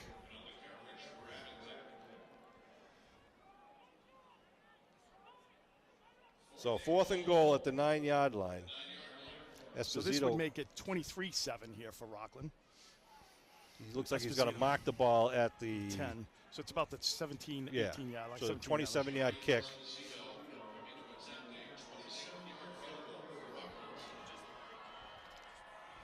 Come on, something's got to go the Green Wave way here, like a little muff snap. I know. Well, they almost had that pick there. Good snap. Ball's down. Kick is up. A little pooch. Looks good. And it is good for Esposito. 27 yards away. Makes it 23-7 with no time left on the clock. That's how we'll end the first half. And the Green Wave and the Rockland Bulldogs will go into their respective locker rooms. Abington's going to have to regroup and come out with fire in the belly to take on the momentum that Rockland has right now. And they have the capability to do it. We just got to get it done. We got 24 minutes left at Gillette Stadium. Kevin and I are going to take a break. I got to relax Kevin a little bit, fire him up. We get ready for the kickoff. I know start the second half. Looking forward to the second half. Hopefully, the Green Wave can, turn the page like you said, Sean. Come out like they did at St. Mary's and just, work on their game, get back to what they do best. All right, we'll be back with second half action in about 15 minutes.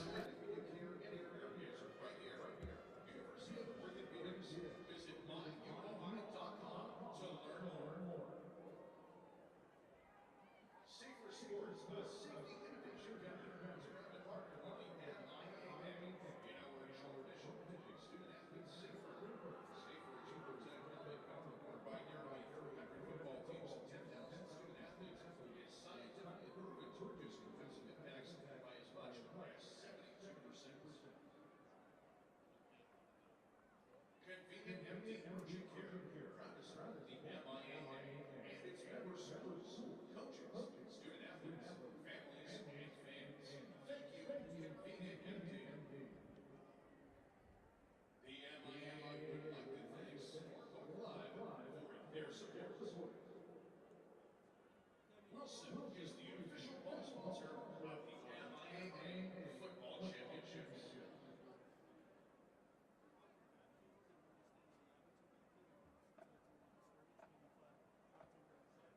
Ladies and gentlemen, please direct your attention to the field and welcome the Abington High School Green Wave Band.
What is the difference? It's higher education with a higher mindset. It's raising your hand and raising the bar. It's knowing there is no I and no way in between us. The team difference is discovered and general attention. With an engineering community times focused on helping one nation team. Exceed your expectations. Experience the difference.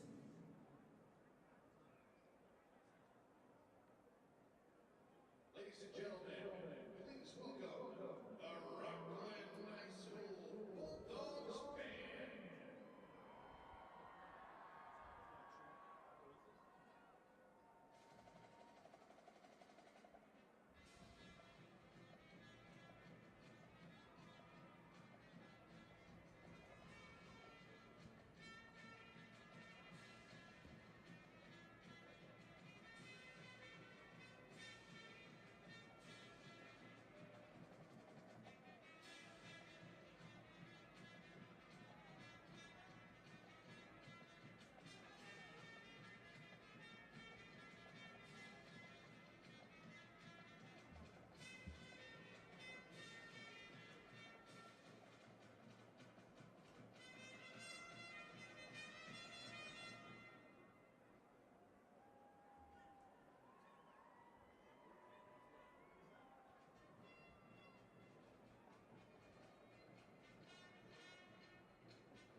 All right, we are back for second half action here at Gillette Stadium, the state championship between the Rockland Bulldogs and the Abington Green Wave. The Bulldogs will kick off to the mighty Green Wave. And here we go. Second half action has begun with Donovan going to let it bounce. Picks it up at the 15 the second time. Donovan, 20, 25. Tries to poke it outside. Now ducks under a tackle and gets up to the 31-yard line. Nice play by Donovan after the little couldn't handle it. Was able to get a good lane there and able to pick it up to about the 36-yard line for the first down with a start at the first down at 1st and 10. To the 36. 36. All right, Green Wave. Going to have a nice synchronized drive downfield. See if they come out like where they went no huddle against, brought a lot of energy. Looks like they might be doing the same thing that they did against St. Mary's. Fernaro out wide to the near side, single coverage with Vasquez on him. Give right side Donovan. Donovan turns it upfield to the 40, the 45. Donovan gets up to the 49. First down with the Green Wave. Exactly what you want to see on that first down. Nice drive. You know, they only had 29 yards there in the first half on the rush. Right up on the line of scrimmage. Here we go. Green Same Wave. thing from St. Mary's. They're on the line of scrimmage. Trying to catch Rockland on their heels. Kilmaine in the backfield. They give right side Donovan once again. Big hole. Donovan gets hit though as he gets about 3 yards, 4-yard pickup. That first run, Kev, he was really one touchdown away from breaking that out. One person. Yeah. One tackle. One tackle away from breaking it. Cold weather getting into my brain right now. Kilmaine in the backfield gets the quick hitter up, dives forward over the 45-yard line. Gets tripped up and picks up about 2nd and about 3. Third and 3. Yeah, 3rd and 3. Yeah, got to get it to the 41-yard line. Ball at the 44. Eddie Riley, the senior quarterback, gets the play selection from his father, the offensive coordinator, and my brother, Ed Riley. Well, of course, right now, Sean, Green Wave definitely in 4-down territory. You cannot give the ball back, so they're definitely going to go for it on 4th down if they don't get this. Wardwell's going to cover Fernaro out wide to the left side of the field. Curtis Lucas Summers in motion. Riley gives left side. Kilmaine looking for a hole. Kilmaine gets pushed over the first to the 40-yard line. We are first down for Abington. Needed that. Didn't want to have any place it right at the 40. 4th down decisions in the first series. Exactly. I like the way the Green Wave is like kind of running right at them. Being more aggressive kind of inside the tackles here. And I like the quick tempo offense. Yeah, they seem to do a lot better when they have the up. I think one of the things the Green Wave really is not a big team, so I think that they rely on their quickness, and I think that's one of the things that can take over in this game is their quickness. So see if they can kind of maintain that quick pace. Man in motion. Rockland blitzes. Curtis Lucas Summers left side. Still on his feet. Dives it inside the 35-yard line. Yeah, that's the effort that we're looking for from Curtis. Picking up that almost 6 yards on that first down. Just taking it right to them. 2nd down and 5 for the Green Wave. Opening up here in the second half. Well, the Green Wave down by 19 points, or 16 points here. So really 2 scores. So if they'll probably go for the 2 points here. If they do get in. Fernaro out wide to the far side. Lucas Summers going to line up on the right side wing. Kilmaine in the backfield. Lucas Summers in motion. They give coming underneath is Donovan. Oh, what a move by Donovan. Still on his feet. Gets down to 30. Might be just enough for the first, or they'll probably call him short. Yep, this near guy. The far guy says he's there. Oh, look at him moving and adjusting. It's just ridiculous. This guy is. Yeah, awful. The far guy had him about an inch or 2 short of the 30. The near side guy had him a foot short, and they moved it back to the foot. The same guy that did not give him the first down when they had it back in the first half there. 3rd and 1. Kevin and I unabashedly look at everything with green tinted glasses. Well, I think that unapologetically. 2 end out wide to the left, far side. Kilmaine and Lucas Summers. Lucas Summers gets it, puts his head down, gets the first down inside the 30. Right at him, and 4 yards to boot. Nice job by Curtis Lucas Summers, just north and south, straight right up the gut there. Right over the tackle, the right side. Nice job blocking by the Green Wave. That's something we didn't really see in the first half. Green Wave kind of controlling the line of scrimmage, so good to see them coming out and trying to set the tone here in the second. Well, we were saying that, Curtis is a guy that once he gets going north and south, he's really tough to bring down. It's good to see the Green Wave kind of coming back there and giving him that opportunity to run downhill. 1st and 10 for Abington at the Rockland 27-yard line. Riley under center. Man in motion is Donovan to give to Donovan right side. Cuts it up inside, gets it inside the 25-yard line. You take 3 yards right here every time, Sean. So you get down on the... A lot of great sportsmanship out there. If you notice, they're all picking each other up. The green shirts are picking up the white shirts are helping the green shirts up. These guys respect each other. So 2nd and about long 7. Ooh, baby, good crowd from both towns on the far side. Made the trip to Foxborough. I know a lot of people are watching Patriots.com at home. Kilmaine in the backfield with Lucas Summers to offset right. They give to Lucas Summers coming back inside. He just kind of slides through, dives towards the 20. This guy is always like a yard behind where the pile is. Yeah, they mark it at the 21. Bring up 3rd and 4. That's ridiculous. He is Kevin Whalen. I am Sean Riley, bringing this Green Wave State Football Championship here in the 2021 season. As we mentioned earlier, this group of kids, these seniors, didn't win a game in youth football all 3 years, and through high school they have been just gelling and getting together, improving, and now they're at Gillette Stadium as one of the top 2 teams in the state. Shotgun for Riley, 3rd and 4. Looking to throw, quick out pattern, looking, it's got to be a thrown flag, no flag. You gotta be kidding me. Got to see a replay on that one. It was he clearly hit him. Intended receiver was Deshaun Leggett, number 5, wow. on a quick out pattern. Ball was there, as was the defender. Wow. He tackled him before he got the ball. So it's going to bring out a 4th down at the 21-yard line.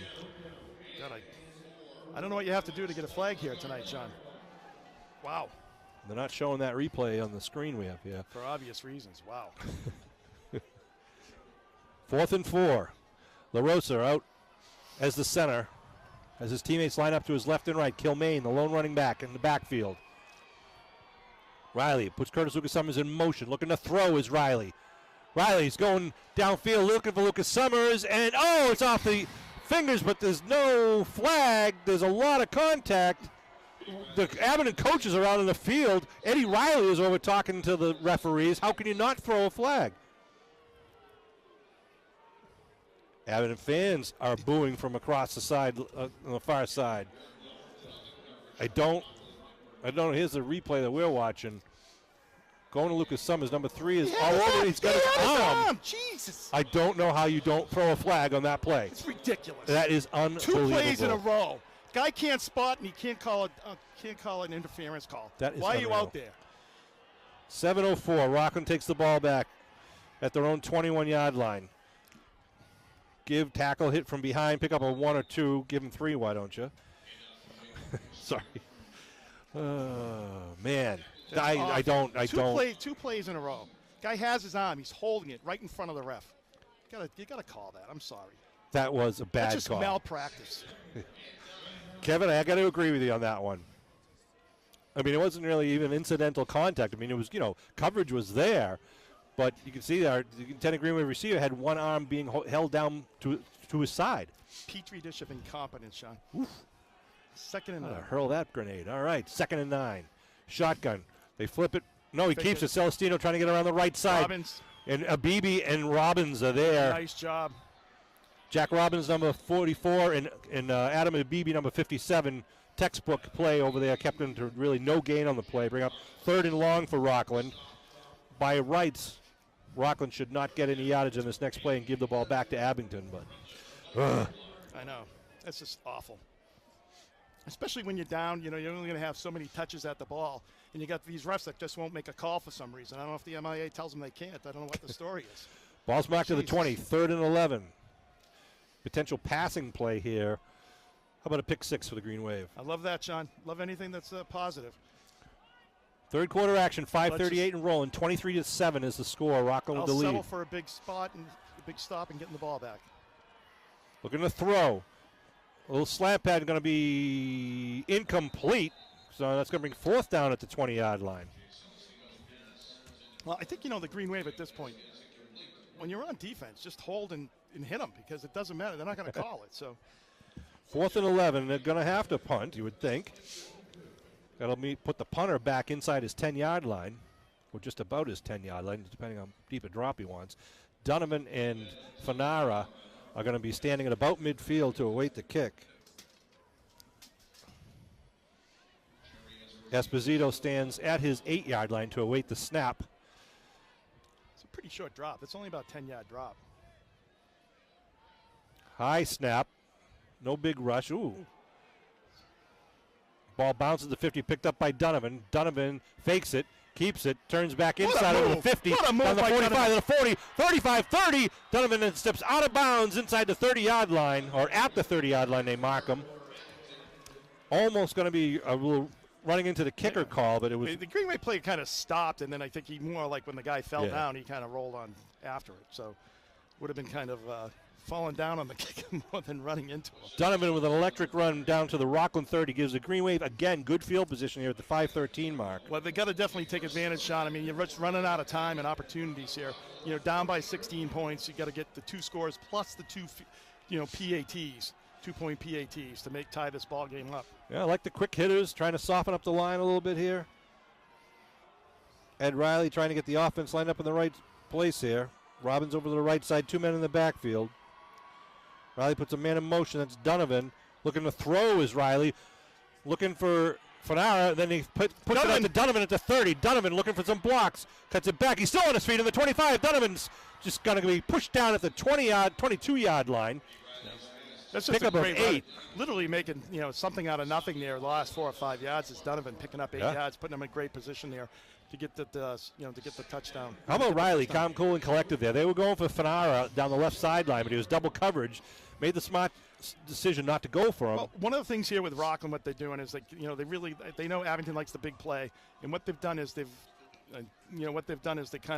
play back deep. They don't want to give up that big play, so there's always help over the top for their defenders. Kilmaine in the backfield. Ricketson gets it, avoids one tackle, dives forward, falls on the ground. Oh my gosh! Looks like Shea McCullen. The savior, Shea McClellan, gets the loose ball, now so it'll be short of the first. Yep. Going to be 3rd and 2. They're going to mark it at the 22-yard line. Ball, Green Wave got to get it inside the 20 for the first here. Clock rolling down to the 4-minute mark here in the third quarter. Abington trails by 16, 23-7. The back-breaking play was the 99-yard kickoff return right after the Green Wave score. So they come out now with Curtis Lucas Summers and Kilmaine in the backfield. Riley under center with Fanara to the right. Give right side, Curtis Lucas Summers gets it and then some. Yeah, he just grabbed onto his ankle and held out. It was big number 70 Wallace there for Liam Wallace, but the Green Wave able to pick up that first down. Well, there was a good quick hitter just straight ahead. What Curtis Lucas Summers does best, gives him a fresh set of downs. A little worried there about Donovan. I thought he went off the field there. He's been off the field, so hopefully he's all right because he's had that little tender hamstring issue. Number 2 for the Green Wave. Just getting some water. It looks like ball in the 19, 1st and 10. Lucas Summers, Kilmaine underneath in the backfield. They give it to Lucas Summers around the left side. Cuts it back up nice to the inside. Curtis Lucas Summers still inside the 10, down to the 7-yard line. First down for the Green Wave. They're going to mark it at the 8, but that should be enough to move the stakes. They do. It'll be 1st and goal for the Green Wave here in the third quarter. That's exactly the kind of play we were talking about that he can make. Really, after his first hit, he just kind of bounced off that and just was able to go back for about good 5 or 6, 7 yards after the first initial hit. Great job by Curtis Lucas Summers. Same 2 men in the backfield, up on the ball. Riley under his center. Gives Lucas Summers again. Lucas Summers slices and dices, gets it inside the 5 now, down to about the 3-yard line. 2nd and goal for Abington. Just another great job of blocking, great running by Lucas. Just get on his back. He looks like he's ready to carry the team, Sean. That's right. He was talking to him before the game. I said, I see you running angry tonight. That's when he gets really aggressive and dangerous, and he's showing what he can do right now. He's on the right side wing as it stands. Ricketson and Kilmaine in the backfield. Lucas Summers goes in motion.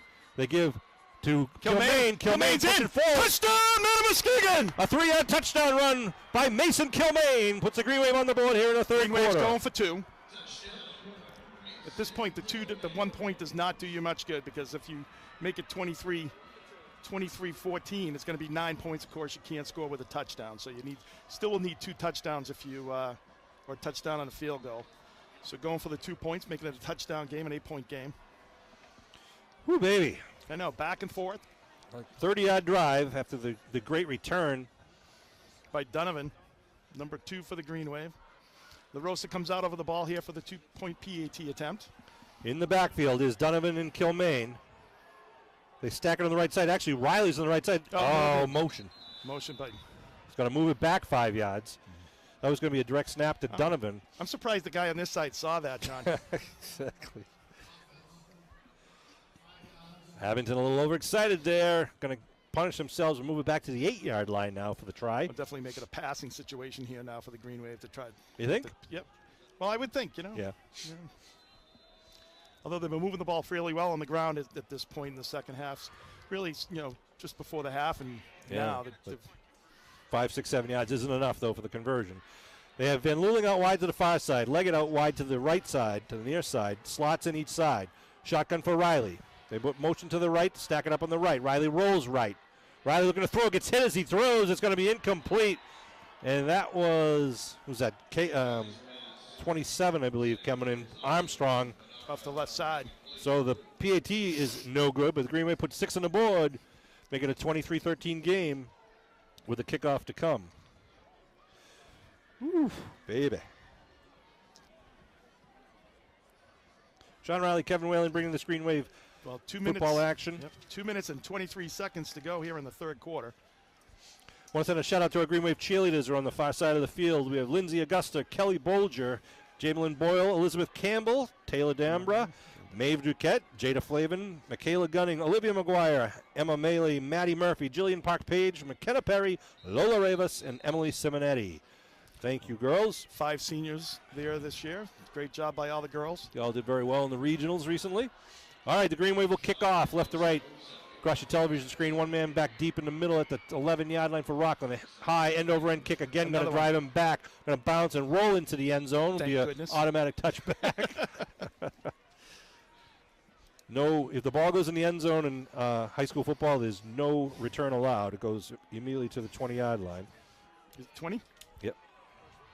So decent field position for the Green Wave defense out here. You know, their job right now, Sean, is just to get the ball back to the offense. Right. Your offense is playing pretty well. You got 14 minutes and 23 seconds here. You've got 2 possessions. You know, you got to get score on both possessions now. So the Green Wave's defense is just to stand strong. That's you where know, you think basically get the ball back for your offense so they can have as many opportunities to get the scores. this is where you think Rockland will probably keep it on the ground to let the clock roll, but you never know. They stack it up. They do student body left. All the blockers on the near side. Was that Leander? Nice job. Cuts it back across the grain, still on his feet, then trips himself down at the 34-yard line, but not until after he gets the first down. Yeah, God, he runs about 70 yards to pick up 15. He's just a guy much like Drew Donovan, number 23 on their side, very much like number 2 for the Green Wave, able to make people miss. He's an ankle breaker. Tornado checks in for the Green Wave. Celestino gets the play selection from the Rockland sideline. 1st and 10 for Rockland at their own 29-yard line. But we're talking at the top of the game. It's like you need your defensive ends really to kind of contain that, Sean. Make sure that he's cutting back in where you have help. Similar lineup where they stack it up on the left side of the quarterback. He keeps it. Now he goes up Nothing the middle. to Going to him. be hit. And The big number 74, Connor Pease, is in there on that tackle. I don't know who's at the bottom of the tackle there for the Green Wave. Who else? It looks like, is that 49? yes, Tornado, who just came in. Good job by the interior of the defensive line there. 2nd, and we'll call it a long 10 at the 34-yard line. Ooh, Back and forth. We are 1:15 to go here in the third quarter. Clock is rolling. Rockland content to just take their time and let the clock roll because Abington is chasing 10 points, so they need at least 2 scores. Shotgun formation. Celestino is going to keep it, try to get up the middle, gets hit at the line of scrimmage. That's like Hensey, number 80, Callis making the tackle. Picks up 2 or 3. Tornado on that tackle, too. They give it up to the 38. So it'll be 3rd and 6. About 6, yeah. 3rd and 6. Come on, Green Wave. If I can hold them here, it probably brings up a punt situation for Rockland. So it's coming down to 40 seconds here. They're trying to milk the clock as much as possible, which is smart when you got a 2-possession lead. Van Leggett in the far side corner. Van Luling on the near side corner. Donovan is the safety for the Green Wave. Middle linebacker is Shea McClellan. Here we go now. Shotgun with 2 receivers on the right side. He keeps it going up the middle. He's going to be stopped. That's huge. Yeah, bring up a 4th down decision here for Rockland. They're going to let the clock roll with 10 seconds on the clock here. It'll expire the end of the third quarter. The ball will be marked at the 39. Yep, the 39 with a 4th and 5 situation. Fourth quarter, as you said, Sean. Green Wave comes together, raise their hands high with 4 to signify the team effort on 4. It takes 4 quarters to win the game. So the ball will be marked. We got 12 more minutes to go in this game. Well, I think, the defense just did what they had to do there, Sean. They're going to get the ball back to their offense. Hopefully with a good special teams play, they can have decent field position here. And it becomes a one-possession game, with still about 7 or 8 minutes. So the Abington, the key thing for here is Abington needs to take, they put themselves in a position where they almost have to score every time they get the ball at this point. Right. You get 12 minutes to go. The drives take 5 or 6 minutes. So every time you get the ball, you're going to have to score. And your defense has to get them off the field, and you need a good, hopefully you can get a big special teams play, or you can get a big turnover. Rockland's played pretty well. They play good disciplined football. Haven't turned the ball over at all. Abington's been to 5 Super Bowls. 2002, they defeated Tingsboro 25-0. That was played at Rockland High School. In 2005, they beat Archbishop Williams 21-20 when the famous blocking the kick, the attempted field goal. 2012, the Green Wave beat St. Mary's 14-8. And then here at Gillette in 2014, the Green Wave beat Northridge. They throttled them 36-6. Infamous BOD game. And in 2019, just 2 years ago, the Green Wave beat Leicester, another Western school, 21-7. I prefer a blowout, Sean. I like blowouts. 4th and 4 from the 40. Rockland.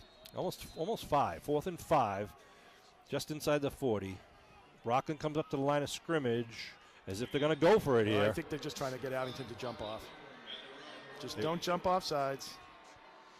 Celestino puts a man in motion. They go for it. He's looking to throw. Big pressure. Celestino on the run. He's going to go downfield looking for... Oh, did he catch it or is he out of bounds? He's saying he caught it at the 21-yard line, and he just immediately cramped up.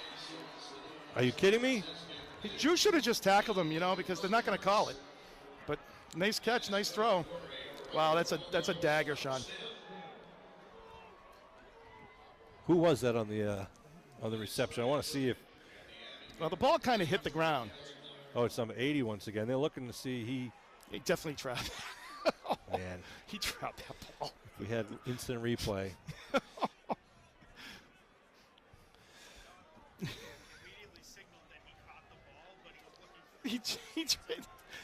First and 10 at the 21-yard line. Shotgun, Leander takes it. Trying to get around the left side, following his blocks. Ball's on the ground. Green Wave ball. Ball picked it up. Green Wave has it. At the 20-yard line. Woo. Turnabout is fair play on that one. Well, we're talking about how the Green Wave may need a turnover there. They certainly did. They actually got it, and then fumbled it. I think Drew Donovan picked it up and ran, and then he fumbled the ball, and then another Green Wave player fell on it. I thought he did, too. I think it was a BB's coming off with a little limp. But Green Wave. Oh, that was a huge by Curtis Lucas. Summers got the thing. Donovan got it. Then he fumbled. Wow. And then it was Van Luling, number 8, jumping on the ball. Wow. So Curtis Lucas Summers causing that fumble. Well, unconventionally, the Green Wave got the ball back there. Yeah, 11:13 to go here in the fourth quarter. Abington at their own 20-yard line. They pitch, coming around the near side. Curtis Lucas Summers got a hole, turns the corner, and gets it up about an 8-yard pickup for Abington. Call it 7. Be 2nd and 3. Always the yard short. Number 52 coming up a little gimpy there. He's one of their good players. Yeah, 52's had a great Leary day. Costa. Yeah. 52, 57. Liam Wallace, number 70. Second down for the Green Wave. Izzy Ricketson checks in for Abington. Well, quick score here by the Green Wave would be. Bernard comes out to the near side. Kilmaine in the backfield. Donovan near side wing. They put Donovan in motion to give to him. Trying to get around the right side. Sneaks it forward. Dives forward. Be about a yard short of the first. Well, the one side has he's got it. Yeah, and this guy says he's a yard short. It's like it's done this all night long. And they look to him for the definitive answer. They don't look to the far side. So it'll be 3rd and 1. Actually, if you look at it, Sean, that could be could be close. I would ask for a measurement here, definitely, because that is strange. I know. Like all night long, it's been that way. Just big 3rd down play here for the Green Wave. Kilmaine's going to line up in the backfield with Curtis Lucas Summers to his right. Riley gives the Lucas Summers straight ahead. He's got it. Gets the first to move the stakes, stops the clock with 9:51 on the clock. 23-13, the Bulldog lead. I think this guy was a little more definitive on the Green Wave side to make sure he got the mark that he wanted.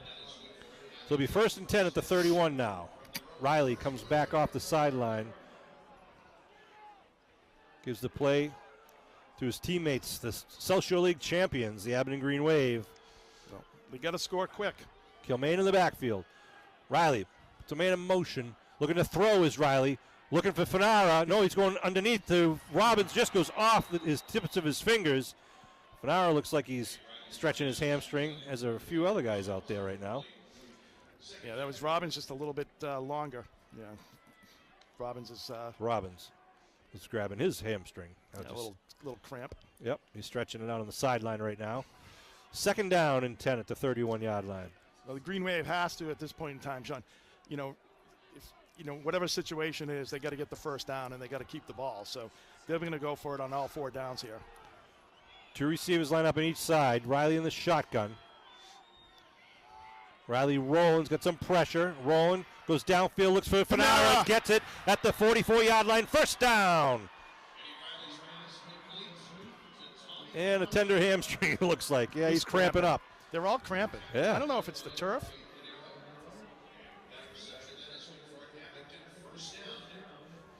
That's not a good sign because usually once it starts, it doesn't stop. And Once you cramp, yeah. Riley with a good job rolling out, the senior quarterback, getting it done, throwing to one of his favorite receivers. Green Wave has got to move the ball here because it's like, you got to be quick. You can't take a long time before the in between because time is of the essence here. First and 10 for Abington at the 44-yard line. Donovan's going to line up wide to the near side, single coverage. Riley in the center, puts Izzy in motion, gives to Izzy around the right side. Izzy gets tripped up at the line of scrimmage. Yep. There was a big tackle here by number 70, Wallace.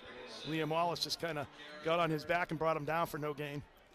Mason Kilmaine is on fire right now out there. He's angry out there, like he wants to hit somebody in a good way. I mean, not in an illegal way. Second and 10. Coming down just about 8 minutes to go on the ball game. Trailing by 10. State championship here on the line at Gillette Stadium. Riley under center with Kilmaine again in the backfield. Donovan out wide near side. In motion, it's a pitch, student body. And ball's on the ground, and it's going to be recovered by the Green Wave. Izzy dropped it at the 39-yard line. By the Bulldogs. Oh, my goodness gracious. I know, just hasn't been a good night for the Green Wave. So it'll be a turnover with the ball now marked at the Abington 39 with 7:58 on the clock. They got to pray for divine intervention here to get the ball back quickly. And I don't think the Green Wave has had 2 or 3 turnovers in the last 4 games. It's amazing. I know it. And tonight it's just the bug has caught them. Celestino, the quarterback. I think I'd keep it on the ground if I'm the Bulldogs here at this point, Sean. One man in the backfield looks like Colstring. Celestino takes it himself, follows Colstring's block. Now he goes outside, looking for some help, and going to be taken down. Maybe a gain of 1 at most. On that tackle, you've got Buckley, you've got Robbins in on that tackle, and Lucas Summers. And he's hurt. Celestino, yep. He's not getting up. Well, I mean, what is he? Is he getting up or not? The clock is running. No, he's pulled his hamstring. Yeah, so that means Moriarty probably will be going in here. Moriarty's a totally different player than him. Yep. So now you're going to see more of Colstring probably and Leander running the ball. Get 7:25 to go. And rolling in the fourth quarter. Michael Moriarty, the junior quarterback, number 7, steps in. 2nd and 9 at the Green Wave 38-yard line. Moriarty in the shotgun. One man in the backfield, and I put a man in motion. A little dive up the left side of Colstring, gets it to the 35. They'll bring up 3rd down in about 6. Oh, they give him to the 34? What did they give him? They gave him to the 30. Well, just over the 35. 34 and a half. Well, 3rd and 6. 3rd and 6. Need a big play here by the Green Wave once again. I mean, the time is not their friend at this point. The clock, just under 7 minutes to go. Of course, and they're going to just milk it for everything they can. The Green Wave have they have 2 timeouts, Sean? Abington? Yeah, 3. Did they have all 3 for the half. I don't think anyone's called any yet, right? Well, did Abington call one when they had the mix-up, or was that in the second? I don't even know. I was just watching Coach McDonald yelling to the quarterback about some crossing thing. Give up the middle. Nice, Robbins. Big hit. Big tackle there to bring up a 4th down play. Jack Rockland's probably going to go for it here. If they can keep possession, they can keep control of the clock with the ball at the 33-yard line. Could go for a field goal, make it a 50-yarder, Sean. Yeah, they could. But if they miss it, Abington gets the ball right there at the 33. Unlikely. So we got 4th and what, 4? 4th and 4 here. Celestino rejoins the game here. Rockland's going to wind down the clock to go under, just under 6 minutes here. Got to think that Celestino will hand off the ball to Colstring, who's standing at his left. He's got wideouts to each side, though. You're trying to get the Green Wave to jump off sides. You're going to call timeout. Timeout called by Rockland with 5:37 on the clock. They're going to talk about it. That's an awful long field goal. And again, here we come the question. Do you punt it with the risk of going into the end zone and bring the ball out to the 20, or the risk of the Green Wave getting a good run back? Or do you try to go for the 4th down and 4 conversion? If you don't make it, the Green Wave have the ball about their own 30 or so. So we will await the call. Well, obviously they're trying to get the Green Wave to jump at that point. Once again, I hate to say this, but happy birthday to Michael Noon out there in part of Green Wave Nation listening in. He owes me big time. Well, I'll think 413 people, will hear it. I'm glad Mike hope he has a happy birthday. All right. Rockland still in their huddle, 4th down. Green Wave defense trying to hold the line here. As we said, 5:37 on the clock. Green Wave want to get the ball back, get it downfield in the end zone. They need to do that at least twice.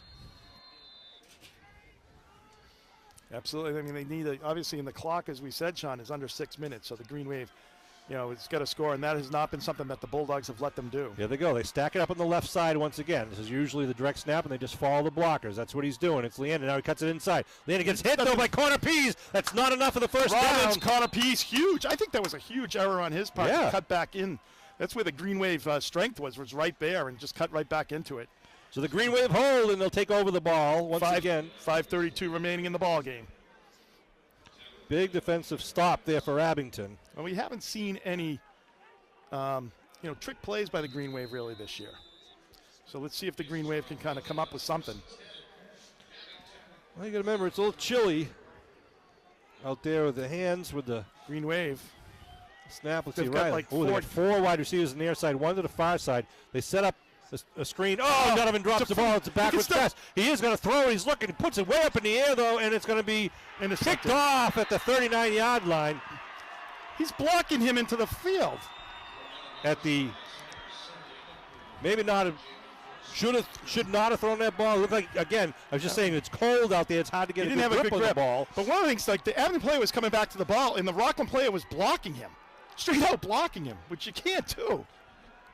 Here's the replay we get to have the benefit of.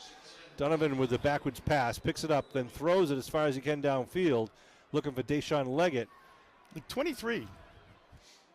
And it was caught at the 39-yard line by, who's that, Colstring? Yep, Colstring with the interception. So Rockland with the ball at 5:23. Give up the middle, nothing doing there. They'll stop him with no gain. What? Look where the guy's like. I don't know. He's You like just gave always him a 1.5 yard gain. Exactly. All night long. Green Wave can't get any breaks that they need. No. Well, again, I keep thinking back to Abington scores to make it 13-7. They kick off and have a chance to pin Rockland deep at the 1 yard line on the kickoff, but that was instead, a missed opportunity. It's a 99-yard touchdown return. They go up by 2 scores, and that just changed that. Right. We could have got the ball, hopefully tied up the game right before the half, and then get the opening kickoff of the second half. They keep it. Celestino keeps it, gets around the corner. Fake by Celestino. I don't know if that was an intended fake, but they stop him at the 45 or the 44, depending on which side judge you talk to. He's probably going to call timeouts at this point. Yep. Timeout at 4:29 on the clock. 3rd down and about a little over 5 yards. Both teams will talk about what they need to do here. Rockland, again, just wants to maintain possession. Abington needs to get that ball back because you can't score without that ball. Absolutely. And you got to score twice. So, at this point, you're probably going to be doing scoring and getting an onside kick as well. If I'm Rockland, I would, rather than trying to go for it on fourth, I would definitely, well, they did that the last game too, but I'd definitely kick it, give Abington a long field. You haven't been able to, they haven't really been able to score quickly tonight. So, put some trust in your defense, kick it away, and let hopefully the Green Wave wouldn't be able to score for their point, and hopefully the Green Wave will score and be able to do something with an onside kick as well. So Isaiah Ricketson and Mason Kilmaine with the touchdowns on the board for the Green Wave for today's game. That was Mason Kilmaine's 10th touchdown of the year. Wow. And Isaiah, that's his 8th. His 6th running and his 2 in second pass, 2 in the air. I wouldn't have guessed that Mason Kilmaine had 10, but that's congratulations to him on a great senior year. Well, what's great, coming in this game, we had 55 touchdowns from 13 different players. That just tells you what kind of team Abington was and the different weapons they had. The longest TD run was a 60-yard run by Drew Donovan in the state semifinal game of St. Mary's. It's this play. Third down, quarterback keep, and it's going to be stopped at the 41-yard line or so. Bring up a fourth down. Timeout here. Fourth and, nope, they're not. I'm surprised. No, there's the whistles now. They call it timeout. I don't know why they should put 5-6 seconds back on the clock. Just some highlights. Drew Donovan and Curtis Lucas Summers lead the team coming into this game with 12 TDs each. Quarterback Eddie Riley has thrown 17 touchdown passes to 7 different receivers. The longest pass was a touchdown pass with a 74-yard pass to Tommy Fanara during the first game of the season. That was the Cohasset game. I mentioned the longest TD run was Drew Donovan's 60-yarder against St. Mary's. Fanara kicked a field goal. It was 42 yards. That was the Whitman-Hanson game. Found out after that it was actually tied the school record with Louis Russell. I don't know. I know. I didn't see Louis' kick. It was back in 1990-something with Tommy boomed. Tommy could have kicked it from 47. He had plenty to spare. Drew Donovan has returned 2 punts and 2 interceptions for touchdowns this year, and Mike Van Luling also had a 74-yard pick six on Thanksgiving Day. So a lot of great action throughout the year. Well, there's a great block by John LaRosa, too, to make that touchdown happen. Yes, I'm glad you mentioned number 62 that. for the Green Wave. So 4:17 to go in the ball game. Rockland up by 10 points. I think, one of the things that Rockland getting at 3 points right before half, too, Sean, it really kind of just puts that pressure on the Green Wave that they have to score and get their PATs as well. Right. So that's like a huge thing. I mean, like whenever you get the field goals, it always seems, like they end up mattering, in a big way, when in high school up on the line. 4th and 4. They're just going to try to get them to jump. The movement. There was movement. There was movement. Flags. Movement. Yep, it is. This guy on the near side called it, Kev. I know. I was 5-yard shocked. penalty. I was shocked. That's a first. So it brings it back, puts it back to the 41, and will make it 4th and 9 about. Because the Green Wave jumped right as he jumped. I was afraid he was going to try to call. Yeah. Because in high school football now, it's like you can't jump back. It's going to be automatically it's a penalty, and they stop the clock. So it'll be a punt formation here for Esposito and company. Donovan and Fanara are back at about their own 35 right now. Esposito standing at his 30. Now Donovan and Fanara move back to their 30. He hasn't been good snap. Short kick. Yeah, shanked it off the right side of his foot, and it's going to bounce out of bounds at about the 41-yard line. No return. Wow. He marks it at the 40. It literally went out. I know. Oh it's like they are just. I don't know. They can't see. The ball rolled out the 40, and they put it at the 40. The 41, rather. Wow. So the Green Wave, with 4 minutes and 11 seconds left in the state's championship, they trail 23-13. The ball at their own 40-yard line. Eddie Riley comes out in the shotgun formation. Wideouts to each side. Looking to throw. Looking down the middle, puts it up, and it's going to incomplete. Intended receiver, I believe, was Van Luling. Good coverage by Rockland on all 4 receivers. Bring up second down. Abington trying to get one of their speeds into some open field. Well, and that, Rockland did a good job. I mean, they have everyone's going to be back deep, so it's going to be difficult to get a quick score on them. They're trying to keep Leander on top. Over the top, out, right, help it out. Especially on Donovan's side, because those two are probably the 2 fastest guys in the field. Riley again in the shotgun. 5-man rush being shown, 4-man rush. Looking to throw, he gets hit as he throws. He's going to Sean Leggett, but drops it at the 45, incomplete, brings up third and a long 10 for the Green Wave. I thought 27 was offside out here for Rockland as well.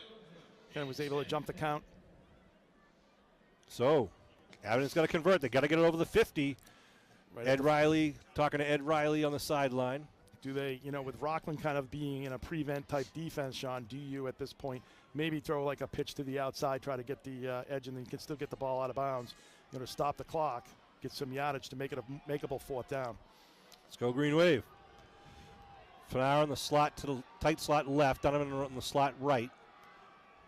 Riley moving back. And puts it to Donovan. Donovan at the 45, looking to get up to the 50. He's going to be short of the 50 at about the 49-yard. They bring up fourth down. Abington yelling for a holding penalty. Or was it Rockland yelling? Someone's yelling for a holding penalty. Ball marked about 1 yard short of the first down.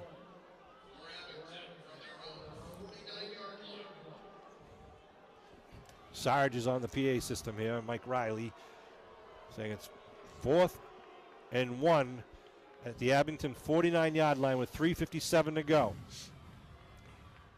Deshaun Leggett and Mike Van Looling going to take a breather. Abington trying to get their right personnel in.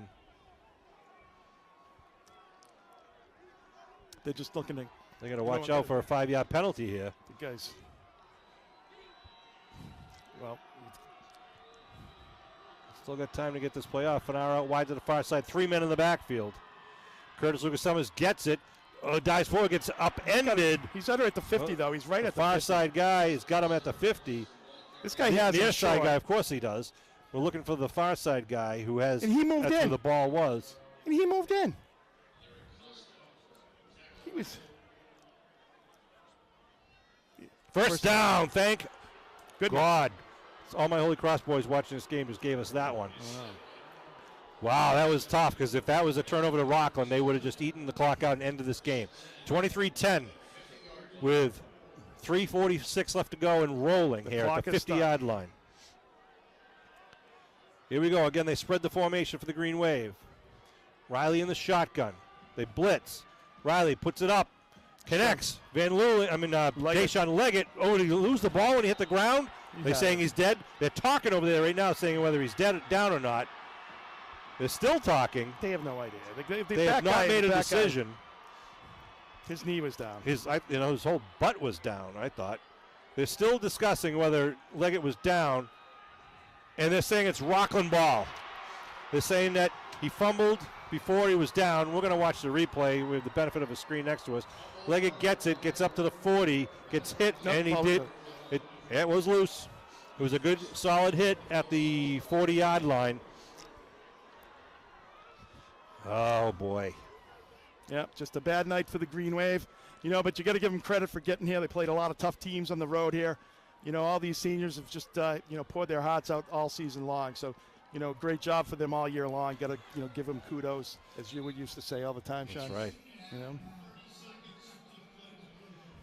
They're going to add 30 seconds to the play clock. So it'll be, instead of 3:10, nuts and bolts. I don't know how many turnovers did we have this week, today? This game? This game's been, what, 6? Or 2 or 3 5 or 6? fumbles, interception. No, they had an interception. They've had 3 fumbles. Abington's second play from scrimmage was a fumble. Right, fumble for 1, 2. Then we had, let's see.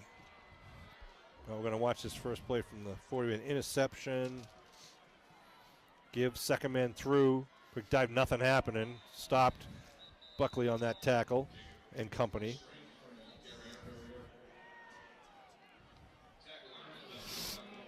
I actually don't want to bother counting them right now. Timeout called by Abington with the ball remaining at the 40-yard line. The clock stops at 3:35.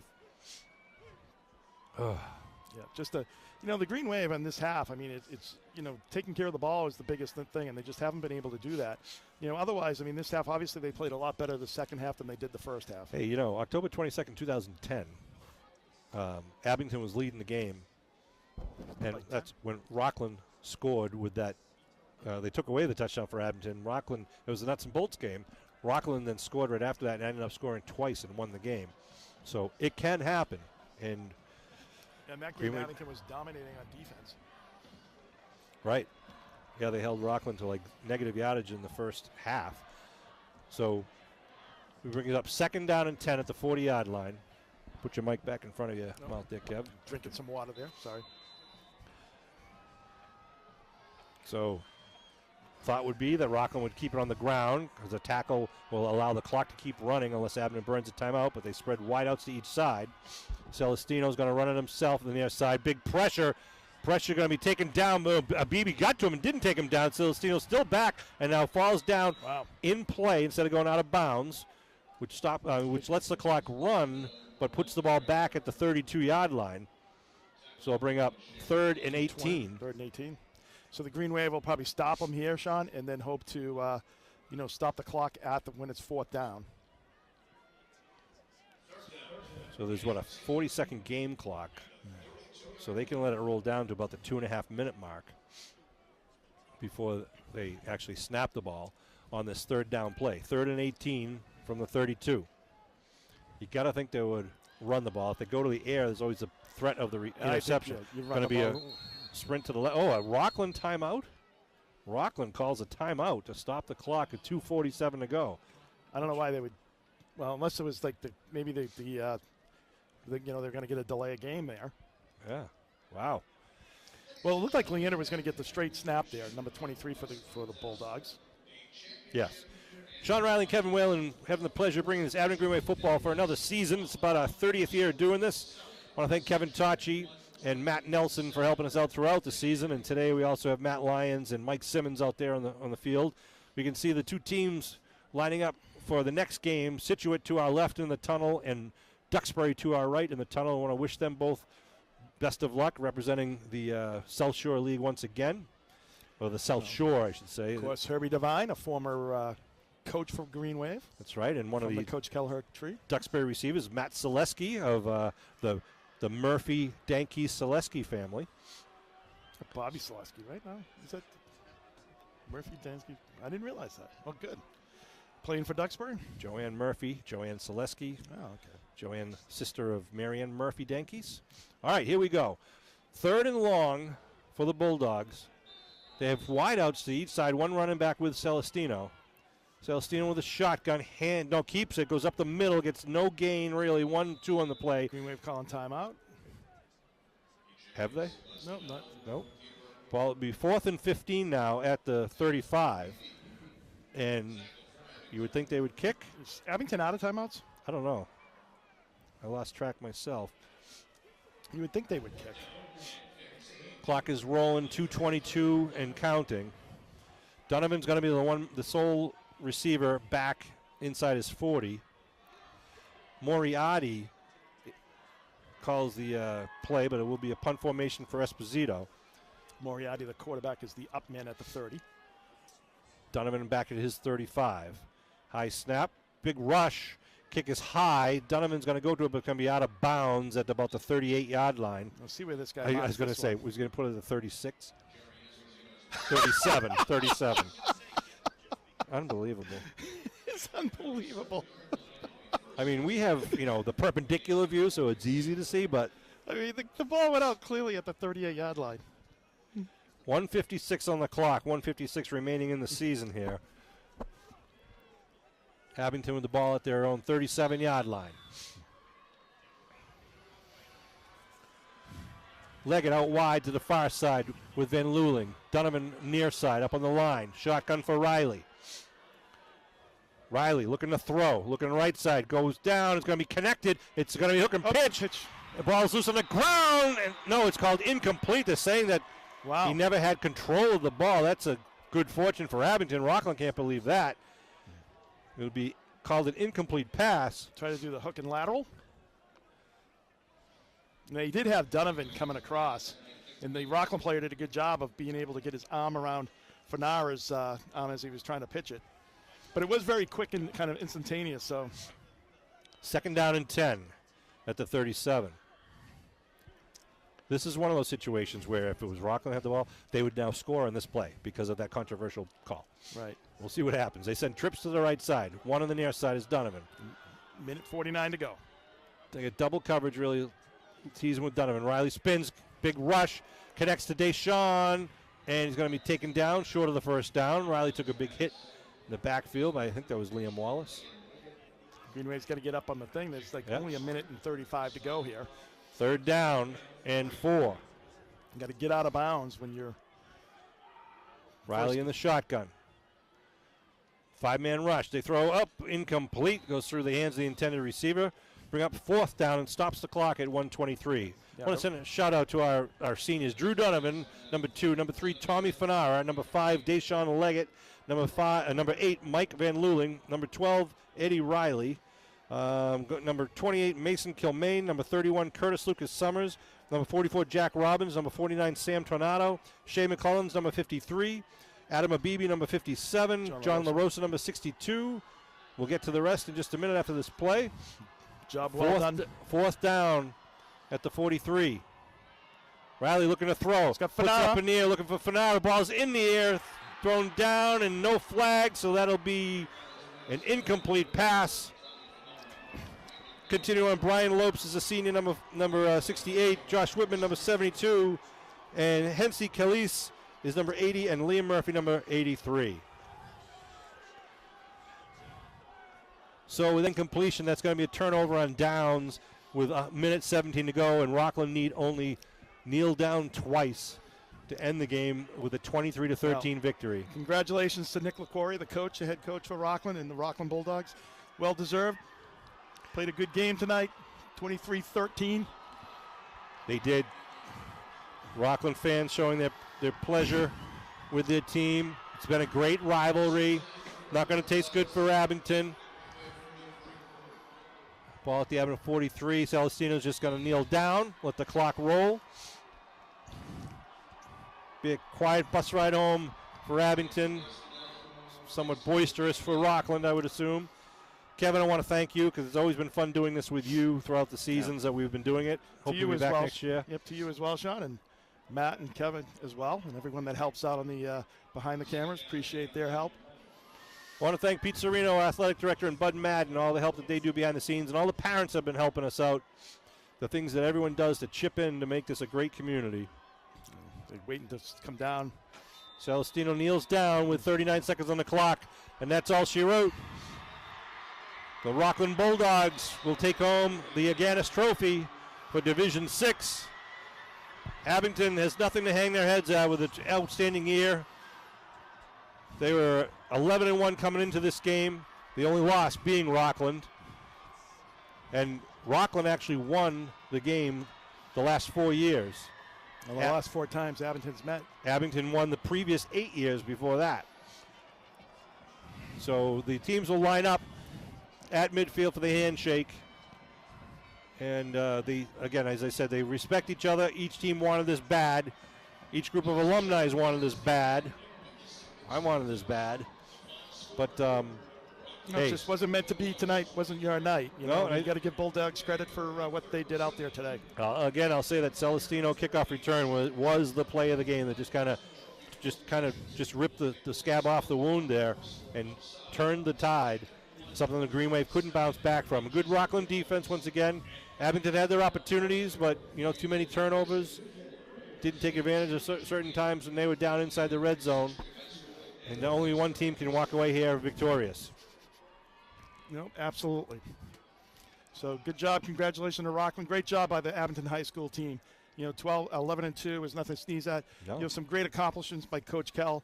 Not only his 500th game, but his 300th victory, which, puts him in a very rare class. I think that's only 5 including himself, is only 5 people that have, made that, accomplished that feat. So great job. It's outstanding. And this group of kids was part of that to make that all happen. They took part in that. We were able to witness it all, so we congratulate them for that. And I want to thank all the fans for coming down here to watch them at Foxborough, and everyone who will be watching this online. Never tastes good. Nope. But it's a real honor to be here to play at Gillette as one of the 2 top teams in the Commonwealth of Massachusetts. And they are. Abington and Rockland are the 2 top teams. And it's just such a deserving way to end the season that these are the 2 teams that do battle on the gridiron. Yep. But obviously would have liked to seen things tilt the other way towards the Abington side. It didn't. So we don't, we don't rebuild, we reload. We'll be back next year ready to go. And stay tuned now for Abington hockey and Abington Greenway basketball, girls and boys. We are going to come with guns a-blazing for winter sports. Absolutely. Thanks, everyone. Thanks for watching. I want to thank all our cameramen. I want to thank Kevin Tocci. I want to thank Matt Nelson. I want to thank you, Kevin Whalen. My name is Sean Riley. This is going to wrap it up for our 2021 season. We hope we did. We were wishing to bring you better news, but the Rockland Bulldogs will take home the trophy. The Green Wave will take home. It'll hurt for a little while, but great pride in this great season, and a very proud Green Wave Nation will welcome them to get home. Thanks for tuning in, and we will see you in the winter sports season.